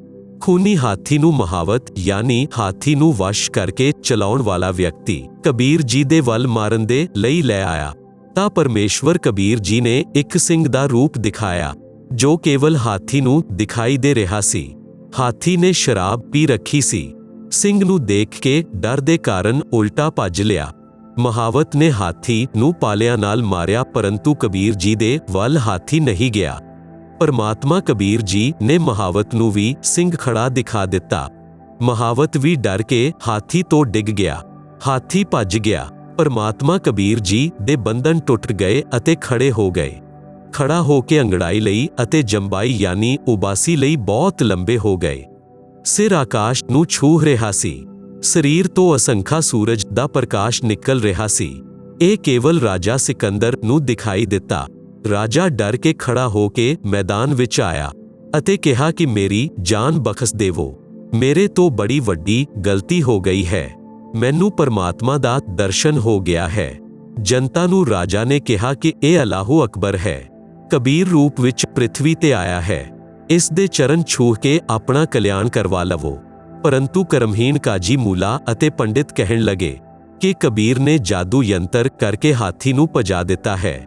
ਅਸੀਂ ਜਾ ਰਹੇ ਹਾਂ। ਇਹ ਕਹਿ ਕੇ ਉਹ ਪਾਪ ਆਤਮਾ ਸਭ ਚਲੇ ਗਏ। ਆਪ ਜੀ ਸੁਣ ਰਹੇ ਹੋ ਜਗਤ ਗੁਰੂ ਤੱਤਵਦਰਸ਼ੀ ਸੰਤ ਰਾਮਪਾਲ ਜੀ ਮਹਾਰਾਜ ਦੁਆਰਾ ਲਿਖਤ ਕਿਤਾਬ ਜੀਨੇ ਕੀ ਰਾਹ ਦਾ ਪੰਨਾ ਨੰਬਰ 116। ਪਰਮਾਤਮਾ ਨੇ ਆਪਣਾ ਸਰੀਰ ਸਧਾਰਨ ਕੀਤਾ ਅਤੇ ਸਿੰਘ ਨੂੰ ਅਦ੍ਰਿਸ਼ ਕਰ ਦਿੱਤਾ। ਆਪਣੀ ਕੁਟੀਆ ਵਿੱਚ ਚਲੇ ਗਏ। ਦੀਖਿਆ ਦੇ ਪਿੱਛੋਂ ਪੂਰਨ ਗੁਰੂਦੇਵ ਜੀ ਤੋਂ ਦੀਖਿਆ ਲੈ ਕੇ ਪੂਰਨ ਵਿਸ਼ਵਾਸ ਦੇ ਨਾਲ ਗੁਰੂ ਦੁਆਰਾ ਦੱਸੀ ਸਾਧਨਾ ਪੂਰੀ ਨਿਸ਼ਠਾ ਦੇ ਨਾਲ ਕਰੋ। ਕਬੀਰ ਜੀ ਨੇ ਦੱਸਿਆ ਹੈ ਕਿ ਇੱਕ ਧੀਰਜ ਰੱਖੋ। ਕਬੀਰ ਧੀਰੇ ਧੀਰੇ ਰੇ ਮਨਾ ਧੀਰੇ ਸਭ ਕੁਝ ਹੋਏ। ਮਾਲੀ ਸੀਂਚੈ ਸੋ ਘੜਾ ਸਮੇਂ ਆਏ ਫਲ ਹੋਏ। ਭਾਵਰਥ ਜਿਵੇਂ ਮਾਲੀ ਅੰਬ ਦਾ ਬੀਜ ਬੀਜਦਾ ਹੈ, ਉਸ ਦੀ ਸਿੰਚਾਈ ਕਰਦਾ ਹੈ, ਕੁਝ ਦਿਨ ਪਿੱਛੋਂ ਅੰਕੁਰ ਦਿਖਾਈ ਦਿੰਦਾ ਹੈ, ਫਿਰ ਵੀ ਸਮੇਂ-ਸਮੇਂ ਉੱਤੇ ਸਿੰਚਾਈ ਕਰਦਾ ਰਹਿੰਦਾ ਹੈ। ਰੱਖਿਆ ਦੇ ਲਈ ਕੰਡੇਦਾਰ ਝਾੜੀਆਂ ਦੀ ਬਾੜ ਯਾਨੀ ਫੈਨਸਿਜ ਕਰਦਾ ਹੈ। ਇੱਕ ਅੰਬ ਦੇ ਪੌਦੇ ਨੂੰ ਰੁੱਖ ਬਣਨ ਵਿੱਚ ਲਗਭਗ 8 ਤੋਂ 10 ਸਾਲ ਲੱਗ ਜਾਂਦੇ ਹਨ। ਉਦੋਂ ਤੱਕ ਮਾਲੀ ਯਾਨੀ ਪੌਦਾ ਲਗਾਉਣ ਵਾਲਾ ਬਾਗ ਦਾ ਮਾਲਿਕ ਜਾਂ ਨੌਕਰ ਉਸ ਪੌਦੇ ਦੀ ਸਿੰਚਾਈ ਕਰਦਾ ਰਹਿੰਦਾ ਹੈ। ਜਦ ਅੰਬ ਦਾ ਰੁੱਖ ਬਣ ਜਾਂਦਾ ਹੈ ਤਾਂ ਅੰਬ ਦੇ ਫਲ ਲੱਗਦੇ ਹਨ। ਇੰਨੇ ਲੱਗਦੇ ਹਨ ਕਿ ਖੁਦ ਦਾ ਪਰਿਵਾਰ ਵੀ ਖਾਂਦਾ ਹੈ ਤੇ ਵੇਚ ਕੇ ਆਪਣਾ ਨਿਰਵਾਹ ਵੀ ਕਰਦਾ ਹੈ।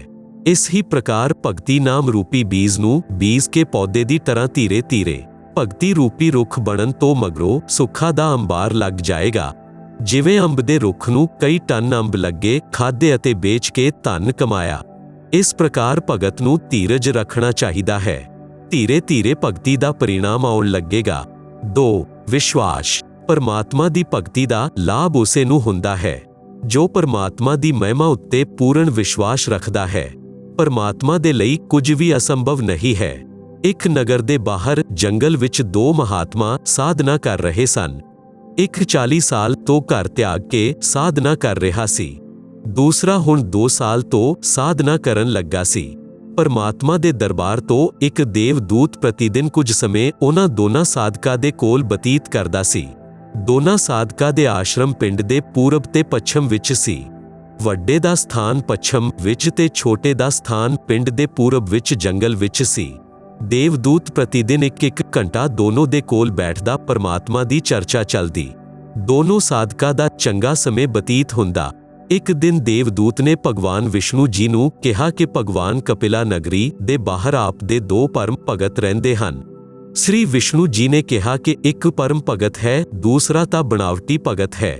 ਦੇਵਦੂਤ ਨੇ ਵਿਚਾਰ ਕੀਤਾ ਕਿ ਜੋ 40 ਸਾਲ ਤੋਂ ਅਭਿਆਸੀ ਹੈ ਉਹ ਪੱਕਾ ਭਗਤ ਹੋਏਗਾ, ਕਿਉਂਕਿ ਲੰਬੀ ਦਾੜੀ, ਸਿਰ ਉੱਤੇ ਵੱਧੀ ਹੋਈ ਜਟਾ ਯਾਨੀ ਕੇਸ਼ ਹੈ ਅਤੇ ਸਮੇਂ ਵੀ 40 ਸਾਲ ਬਹੁਤ ਹੁੰਦਾ ਹੈ।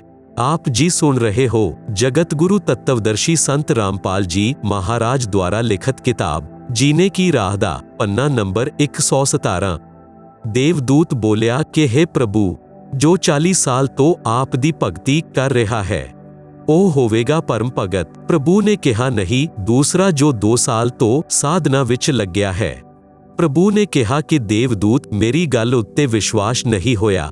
ਦੇਵਦੂਤ ਬੋਲਿਆ, ਪ੍ਰਭੂ ਐਸਾ ਨਹੀਂ ਹੈ, ਪਰੰਤੂ ਮੇਰੀ ਤੁੱਛ ਬੁੱਧੀ ਇਹੀ ਮੰਨ ਰਹੀ ਹੈ ਕਿ ਵੱਡੀ ਉਮਰ ਵਾਲਾ ਵੀ ਚੰਗਾ ਭਗਤ ਹੈ।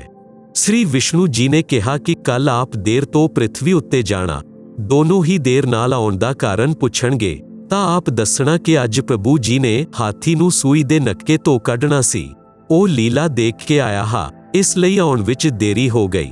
ਜੋ ਉੱਤਰ ਮਿਲੇ ਉਸ ਤੋਂ ਆਪ ਨੂੰ ਪਤਾ ਲੱਗ ਜਾਏਗਾ ਕਿ ਪਰਮ ਭਗਤ ਕੌਣ ਹੈ। ਪਹਿਲਾ ਪ੍ਰਤੀਦਿਨ ਦੇਵਦੂਤ ਸਵੇਰੇ 8 ਵਜੇ ਦੇ ਆਸ-ਪਾਸ ਵੱਡੇ ਦੇ ਕੋਲ ਜਾਂਦਾ ਸੀ ਅਤੇ 10 ਵਜੇ ਦੇ ਆਸ-ਪਾਸ ਛੋਟੀ ਉਮਰ ਵਾਲੇ ਦੇ ਕੋਲ ਜਾਂਦਾ ਸੀ।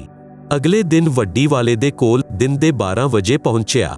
ਦੇਰ ਨਾਲ ਆਉਣ ਦਾ ਕਾਰਨ ਪੁੱਛਿਆ ਤਾਂ ਦੇਵਦੂਤ ਨੇ ਦੱਸਿਆ ਕਿ ਅੱਜ ਦਿਨ ਦੇ 11:30 ਵਜੇ ਪਰਮਾਤਮਾ ਨੇ ਲੀਲਾ ਕਰਨੀ ਸੀ, ਉਹ ਦੇਖ ਕੇ ਆਇਆ ਹਾਂ। 40 ਸਾਲ ਵਾਲੇ ਨੇ ਪੁੱਛਿਆ ਕਿ ਕੀ ਲੀਲਾ ਕੀਤੀ ਪ੍ਰਭੂ ਨੇ, ਦੱਸੋ। ਦੇਵਦੂਤ ਨੇ ਕਿਹਾ ਕਿ ਸ੍ਰੀ ਵਿਸ਼ਨੂੰ ਜੀ ਨੇ ਤਾਂ ਕਮਾਲ ਕਰ ਦਿੱਤਾ, ਹਾਥੀ ਨੂੰ ਸੂਈ ਦੇ ਨੱਕੇ ਯਾਨੀ ਛਿਦਰ ਵਿੱਚੋਂ ਕੱਢ ਦਿੱਤਾ। ਇਹ ਸੁਣ ਕੇ ਭਗਤ ਬੋਲਿਆ ਕਿ ਦੇਵਦੂਤ, ਅਜਿਹੀ ਝੂਠ ਬੋਲ ਜੋ ਸੁਣੇ ਉਸ ਨੂੰ ਵਿਸ਼ਵਾਸ ਹੋਵੇ। ਇਹ ਕਿਵੇਂ ਹੋ ਸਕਦਾ ਹੈ ਕਿ ਹਾਥੀ ਸੂਈ ਦੇ ਨੱਕੇ ਵਿੱਚੋਂ ਨਿਕਲ ਜਾਏ, ਮੇਰੇ ਸਾਹਮਣੇ ਕੱਢ ਕੇ ਦਿਖਾਓ। ਦੇਵਦੂਤ ਸਮਝ ਗਿਆ ਕਿ ਭਗਵਾਨ ਸੱਚ ਹੀ ਕਹਿ ਰਹੇ ਸਨ। ਇਹ ਤਾਂ ਪਸ਼ੂ ਹੈ, ਭਗਤ ਨਹੀਂ, ਜਿਸ ਨੂੰ ਪਰਮਾਤਮਾ ਉੱਤੇ ਵਿਸ਼ਵਾਸ ਨਹੀਂ ਕਿ ਉਹ ਸક્ષਮ ਹਨ। ਜੋ ਕਾਰਜ ਮਾਨਵ ਨਹੀਂ ਕਰ ਸਕਦਾ, ਪਰਮਾਤਮਾ ਕਰ ਸਕਦਾ ਹੈ। ਉਸ ਦੀ ਭਗਤੀ ਬੇਅਰਥ ਤੇ ਬਣਾਵਟੀ ਹੈ। ਦੇਵਦੂਤ ਨਮਸਤੇ ਕਰਕੇ ਚੱਲ ਪਿਆ ਅਤੇ ਛੋਟੇ ਭਗਤ ਦੇ ਕੋਲ ਆਇਆ। ਭਗਤ ਨੇ ਦੇਰੀ ਨਾਲ ਆਉਣ ਦਾ ਕਾਰਨ ਪੁੱਛਿਆ ਤਾਂ ਦੇਵਦੂਤ ਨੇ ਸੰਕੋਚ ਦੇ ਨਾਲ ਦੱਸਿਆ ਕਿ ਕਿਤੇ ਇਹ ਕੋਈ ਗਲਤ ਭਾਸ਼ਾ ਨਾ ਬੋਲ ਦੇਵੇ। ਕਿਹਾ ਕਿ ਭਗਤ ਕੀ ਦੱਸਾਂ, ਪਰਮਾਤਮਾ ਨੇ ਤਾਂ ਹਾਥੀ ਨੂੰ ਸੂਈ ਦੇ ਨੱਕੇ ਯਾਨੀ ਧਾਗਾ ਪਾਉਣ ਵਾਲਾ ਛੇਦ ਦੇ ਅੰਦਰ ਤੋਂ ਕੱਢ ਦਿੱਤਾ। ਇਹ ਸੁਣ ਕੇ ਭਗਤ ਬੋਲਿਆ ਕਿ ਦੇਵਦੂਤ ਜੀ, ਇਸ ਵਿੱਚ ਹੈਰਾਨੀ ਦੀ ਕਿਹੜੀ ਗੱਲ ਹੈ। ਪਰਮਾਤਮਾ ਕੱਢ ਦੇਵੇ ਪੂਰੀ ਪ੍ਰਿਥਵੀ ਨੂੰ ਸੂਈ ਦੇ ਨੱਕੇ ਵਿੱਚੋਂ, ਹਾਥੀ ਤਾਂ ਗੱਲ ਹੀ ਕੀ ਹੈ। ਦੇਵਦੂਤ ਨੇ ਭਗਤ ਨੂੰ ਸੀਨੇ ਨਾਲ ਲਗਾਇਆ ਅਤੇ ਕਿਹਾ ਕਿ ਧੰਨ ਹਨ ਆਪ ਦੇ ਮਾਤ ਪਿਤਾ ਜਿਨ੍ਹਾਂ ਤੋਂ ਜਨਮ ਹੋਇਆ। ਕੁਰਬਾਨ ਹਾਂ ਆਪ ਦੇ ਪਰਮਾਤਮਾ ਉੱਤੇ ਅਟਲ ਵਿਸ਼ਵਾਸ ਉੱਤੇ। ਪਾਠਕ ਜਨੋ, ਇਹ ਤਾਂ ਇੱਕ ਉਦਾਹਰਨ ਹੈ। ਅਸਲ ਵਿੱਚ ਭਗਤ ਨੂੰ ਪਰਮਾਤਮਾ ਉੱਤੇ ਪੂਰਨ ਵਿਸ਼ਵਾਸ ਹੋਣਾ ਚਾਹੀਦਾ ਹੈ ਕਿ ਪਰਮਾਤਮਾ ਜੋ ਚਾਹੇ ਸੋ ਕਰ ਸਕਦਾ ਹੈ। ਜੇਕਰ ਕੋਈ ਕਹੇ ਕਿ ਪਰਮਾਤਮਾ ਇਹ ਨਹੀਂ ਕਰ ਸਕਦਾ, ਉਹ ਨਹੀਂ ਕਰ ਸਕਦਾ, ਤਾਂ ਉਸ ਨੂੰ ਭਗਤੀ ਦਾ ਅਧਿਕਾਰ ਨਹੀਂ ਹੈ ਕਿ ਉਹ ਆਪਣਾ ਸਮੇਂ ਭਗਤੀ ਦਾ ਨਾਟਕ ਕਰਕੇ ਬੇਅਰਥ ਕਰੇ। ਪਰਮਾਤਮਾ ਉੱਤੇ ਪੂਰਨ ਵਿਸ਼ਵਾਸ ਕਰਕੇ ਭਗਤੀ ਰਾਹ ਉੱਤੇ ਚਲੇਗਾ ਤਾਂ ਮੰਜ਼ਿਲ ਉੱਤੇ ਪਹੁੰਚੇਗਾ। 3. ਪਰਮਾਤਮਾ ਜੋ ਕਰਦਾ ਹੈ ਅੱਛਾ ਹੀ ਕਰਦਾ ਹੈ। ਦੀਖਿਆ ਲੈਣ ਦੇ ਉਪਰੰਤ ਭਗਤ ਦੇ ਉੱਪਰ ਭਗਤੀ ਦੀ ਰਾਹ ਵਿੱਚ ਕਿੰਨਾ ਹੀ ਕਸ਼ਟ ਆਏ, ਮਨ ਵਿੱਚ ਇਹੀ ਆਏ ਕਿ ਪਰਮਾਤਮਾ ਜੋ ਕਰਦਾ ਹੈ ਭਗਤ ਦੇ ਭਲੇ ਲਈ ਹੀ ਕਰਦਾ ਹੈ। ਆਪ ਜੀ ਸੁਣ ਰਹੇ ਹੋ ਜਗਤ ਗੁਰੂ ਤੱਤਵਦਰਸ਼ੀ ਸੰਤ ਰਾਮਪਾਲ ਜੀ ਮਹਾਰਾਜ ਦੁਆਰਾ ਲਿਖਤ ਕਿਤਾਬ ਜੀਨੇ ਕੀ ਰਾਹ ਦਾ ਪੰਨਾ ਨੰਬਰ 118। ਕਥਾ। ਇੱਕ ਰਾਜਾ ਤੇ ਮਹਾਮੰਤਰੀ ਗੁਰੂ ਦੇ ਸ਼ਿਸ਼ ਸਨ। ਮਹਾਮੰਤਰੀ ਜੀ ਨੂੰ ਪੂਰਨ ਵਿਸ਼ਵਾਸ ਸੀ, ਪਰੰਤੂ ਰਾਜਾ ਨੂੰ ਸਤਸੰਗ ਸੁਣਨ ਦਾ ਸਮੇਂ ਘੱਟ ਮਿਲਦਾ ਸੀ, ਜਿਸ ਕਾਰਨ ਉਹ ਪਰਮਾਤਮਾ ਦੇ ਵਿਧਾਨ ਤੋਂ ਪੂਰਨ ਪਰਿਚਿਤ ਨਹੀਂ ਸੀ, ਪਰੰਤੂ ਭਗਤੀ ਸ਼ਰਧਾ ਨਾਲ ਕਰਦਾ ਸੀ। ਮਹਾਮੰਤਰੀ ਨੂੰ ਰਾਜਾ ਹਮੇਸ਼ਾ ਆਪਣੇ ਨਾਲ ਰੱਖਦਾ ਸੀ, ਉਸ ਦੀ ਸਭ ਤੋਂ ਜ਼ਿਆਦਾ ਇੱਜ਼ਤ ਕਰਦਾ ਸੀ। ਇੱਕ ਮੰਤਰੀ ਨੂੰ ਮਹਾਮੰਤਰੀ ਤੋਂ ਇਸ ਹੀ ਗੱਲ ਦੀ ਈਰਖਾ ਸੀ। ਉਹ ਮਹਾਮੰਤਰੀ ਨੂੰ ਰਾਜਾ ਦੀਆਂ ਨਜ਼ਰਾਂ ਵਿੱਚ ਗਿਰਾਉਣ ਦੇ ਲਈ ਰਾਜਾ ਨੂੰ ਮਹਾਮੰਤਰੀ ਦੇ ਵਿਸ਼ੇ ਵਿੱਚ ਨਿੰਦਾ ਕਰਦਾ ਸੀ। ਇੱਕ ਮੰਤਰੀ ਚਾਹੁੰਦਾ ਸੀ ਕਿ ਰਾਜਾ ਮੈਨੂੰ ਮਹਾਮੰਤਰੀ ਬਣਾ ਦੇਵੇ। ਉਸ ਦੇ ਲਈ ਵਾਰ-ਵਾਰ ਕਹਿੰਦਾ ਸੀ, ਹੇ ਰਾਜਨ, ਇਹ ਮਹਾਮੰਤਰੀ ਵਿਸ਼ਵਾਸ ਪਾਤਰ ਨਹੀਂ ਹੈ, ਇਹ ਆਪ ਨੂੰ ਕਦੀ ਵੀ ਧੋਖਾ ਦੇ ਸਕਦਾ ਹੈ। ਇੱਕ ਦਿਨ ਰਾਜਾ ਤੇ ਮਹਾਮੰਤਰੀ ਤੇ ਉਹ ਚਾਪਲੂਸ ਮੰਤਰੀ ਤੇ ਹੋਰ ਮੰਤਰੀਗਣ ਕਿਸੇ ਸ਼ਹਿਰ ਜਾਣ ਦੀ ਤਿਆਰੀ ਵਿੱਚ ਮਹਿਲ ਦੇ ਅੰਦਰ ਹਾਲ ਵਿੱਚ ਖੜੇ ਸਨ। ਰਾਜਾ ਆਪਣੀ ਤਲਵਾਰ ਨੂੰ ਕੱਢ ਕੇ ਉਸ ਦੀ ਧਾਰ ਯਾਨੀ ਤਿੱਖਾਪਣ ਚੈੱਕ ਕਰਨ ਲੱਗਾ ਅਤੇ ਹੋਰ ਮੰਤਰੀਆਂ ਨਾਲ ਗੱਲਾਂ ਵੀ ਕਰ ਰਿਹਾ ਸੀ, ਜਿਸ ਕਾਰਨ ਨਾਲ ਰਾਜਾ ਦੇ ਹੱਥ ਦੀ ਇੱਕ ਉਂਗਲੀ ਕੱਟ ਕੇ ਗਿਰ ਗਈ। ਚਾਪਲੂਸ ਬੋਲਿਆ ਕਿ ਹੇ ਰਾਜਾ, ਇਹ ਕੀ ਹੋ ਗਿਆ? ਸਾਡੇ ਰਾਜਾ ਕਿੰਨੇ ਸੁੰਦਰ ਸਨ। ਅੱਜ ਸਾਡਾ ਦੁਰਭਾਗ ਦਾ ਦਿਨ ਹੈ। ਹਾਏ, ਇਹ ਕੀ ਹੋ ਗਿਆ? ਪ੍ਰਜਾ ਦਾ ਕਿਹੜਾ ਭਾਰ ਆਪਨੇ ਆਪਣੇ ਉੱਪਰ ਲੈ ਲਿਆ। ਮਹਾਮੰਤਰੀ ਬੋਲਿਆ, ਚੰਗਾ ਹੋਇਆ, ਪਰਮਾਤਮਾ ਜੋ ਕਰਦਾ ਹੈ ਚੰਗਾ ਕਰਦਾ ਹੈ। ਰਾਜਾ ਦਰਦ ਨਾਲ ਵਿਆਕੁਲ ਸੀ ਤੇ ਉੱਪਰੋਂ ਇਹ ਸ਼ਬਦ ਸੁਣੇ। ਮਹਾਮੰਤਰੀ ਦੇ ਪ੍ਰਤੀ ਗੁੱਸਾ ਆਇਆ ਅਤੇ ਸੈਨਿਕਾਂ ਨੂੰ ਕਿਹਾ ਕਿ ਇਸ ਨੂੰ ਜੇਲ੍ਹ ਵਿੱਚ ਸੁੱਟ ਦਿਓ।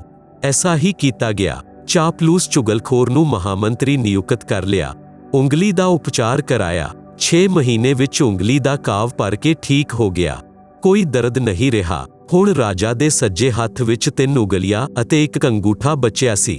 ਰਾਜਾ ਆਪਣੇ ਨਵੇਂ ਮਹਾਮੰਤਰੀ ਤੋਂ ਅਤੇ ਪ੍ਰਸੰਨ ਸੀ ਕਿਉਂਕਿ ਉਸ ਦਾ ਦਾਅ ਲੱਗ ਗਿਆ ਸੀ।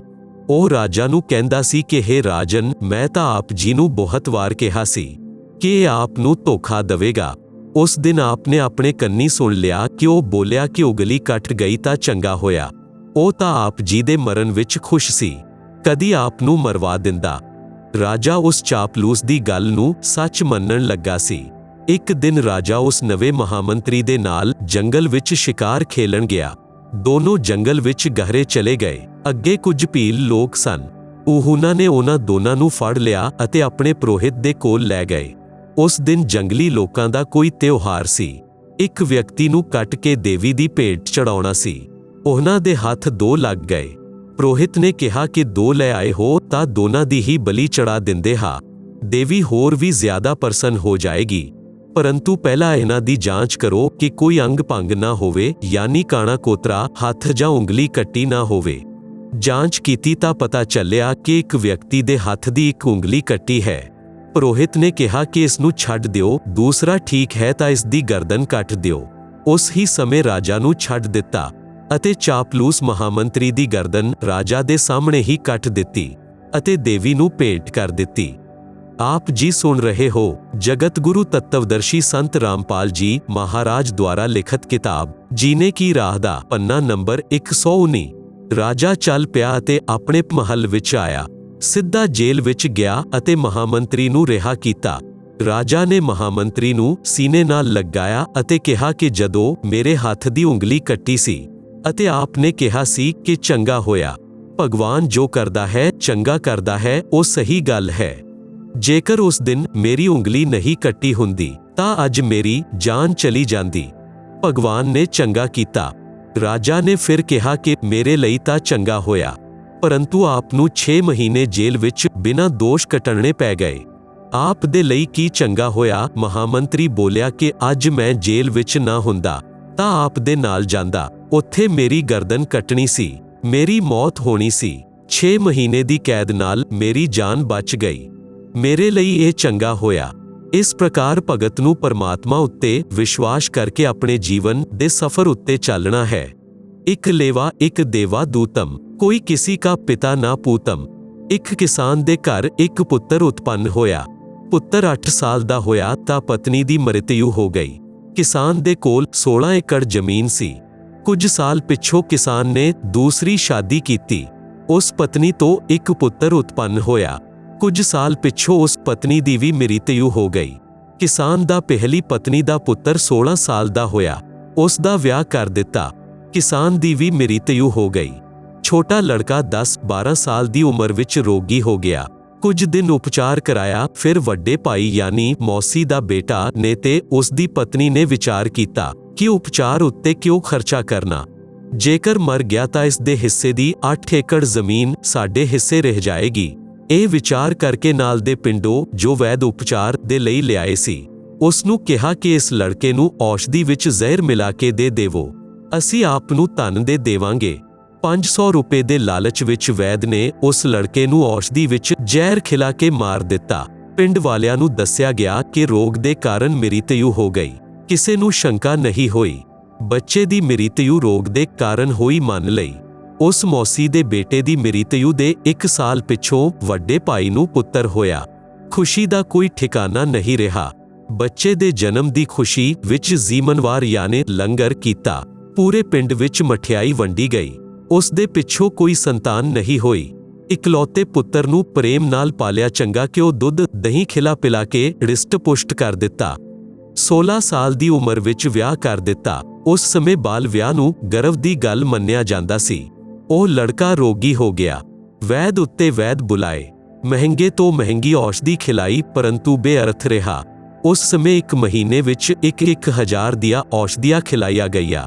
ਹੀਰਾ ਤੇ ਮੋਤੀ ਭਸਮ ਵੀ ਔਸ਼ਧੀ ਵਿੱਚ ਮਿਲਾ ਕੇ ਲੜਕੇ ਨੂੰ ਖਿਲਾਇਆ ਗਿਆ, ਜਿਸ ਕਾਰਨ ਨਾਲ 8 ਏਕੜ ਜ਼ਮੀਨ ਵੀ ਵੇਚਣੀ ਪਈ, ਪਰੰਤੂ ਰੋਗ ਕੱਟਣ ਦੀ ਬਜਾਏ ਵੱਧਦਾ ਹੀ ਚੱਲਾ ਗਿਆ ਅਤੇ ਅੰਤਿਮ ਦਿਨ ਆ ਗਿਆ। आप जी सुन रहे हो जगत गुरु तत्वदर्शी संत रामपाल जी महाराज द्वारा लिखित किताब जीने की राह दा पन्ना नंबर 120। लड़के दा पिता चिंतित अवस्था विच पुत्तर दे कोल बैठा सी।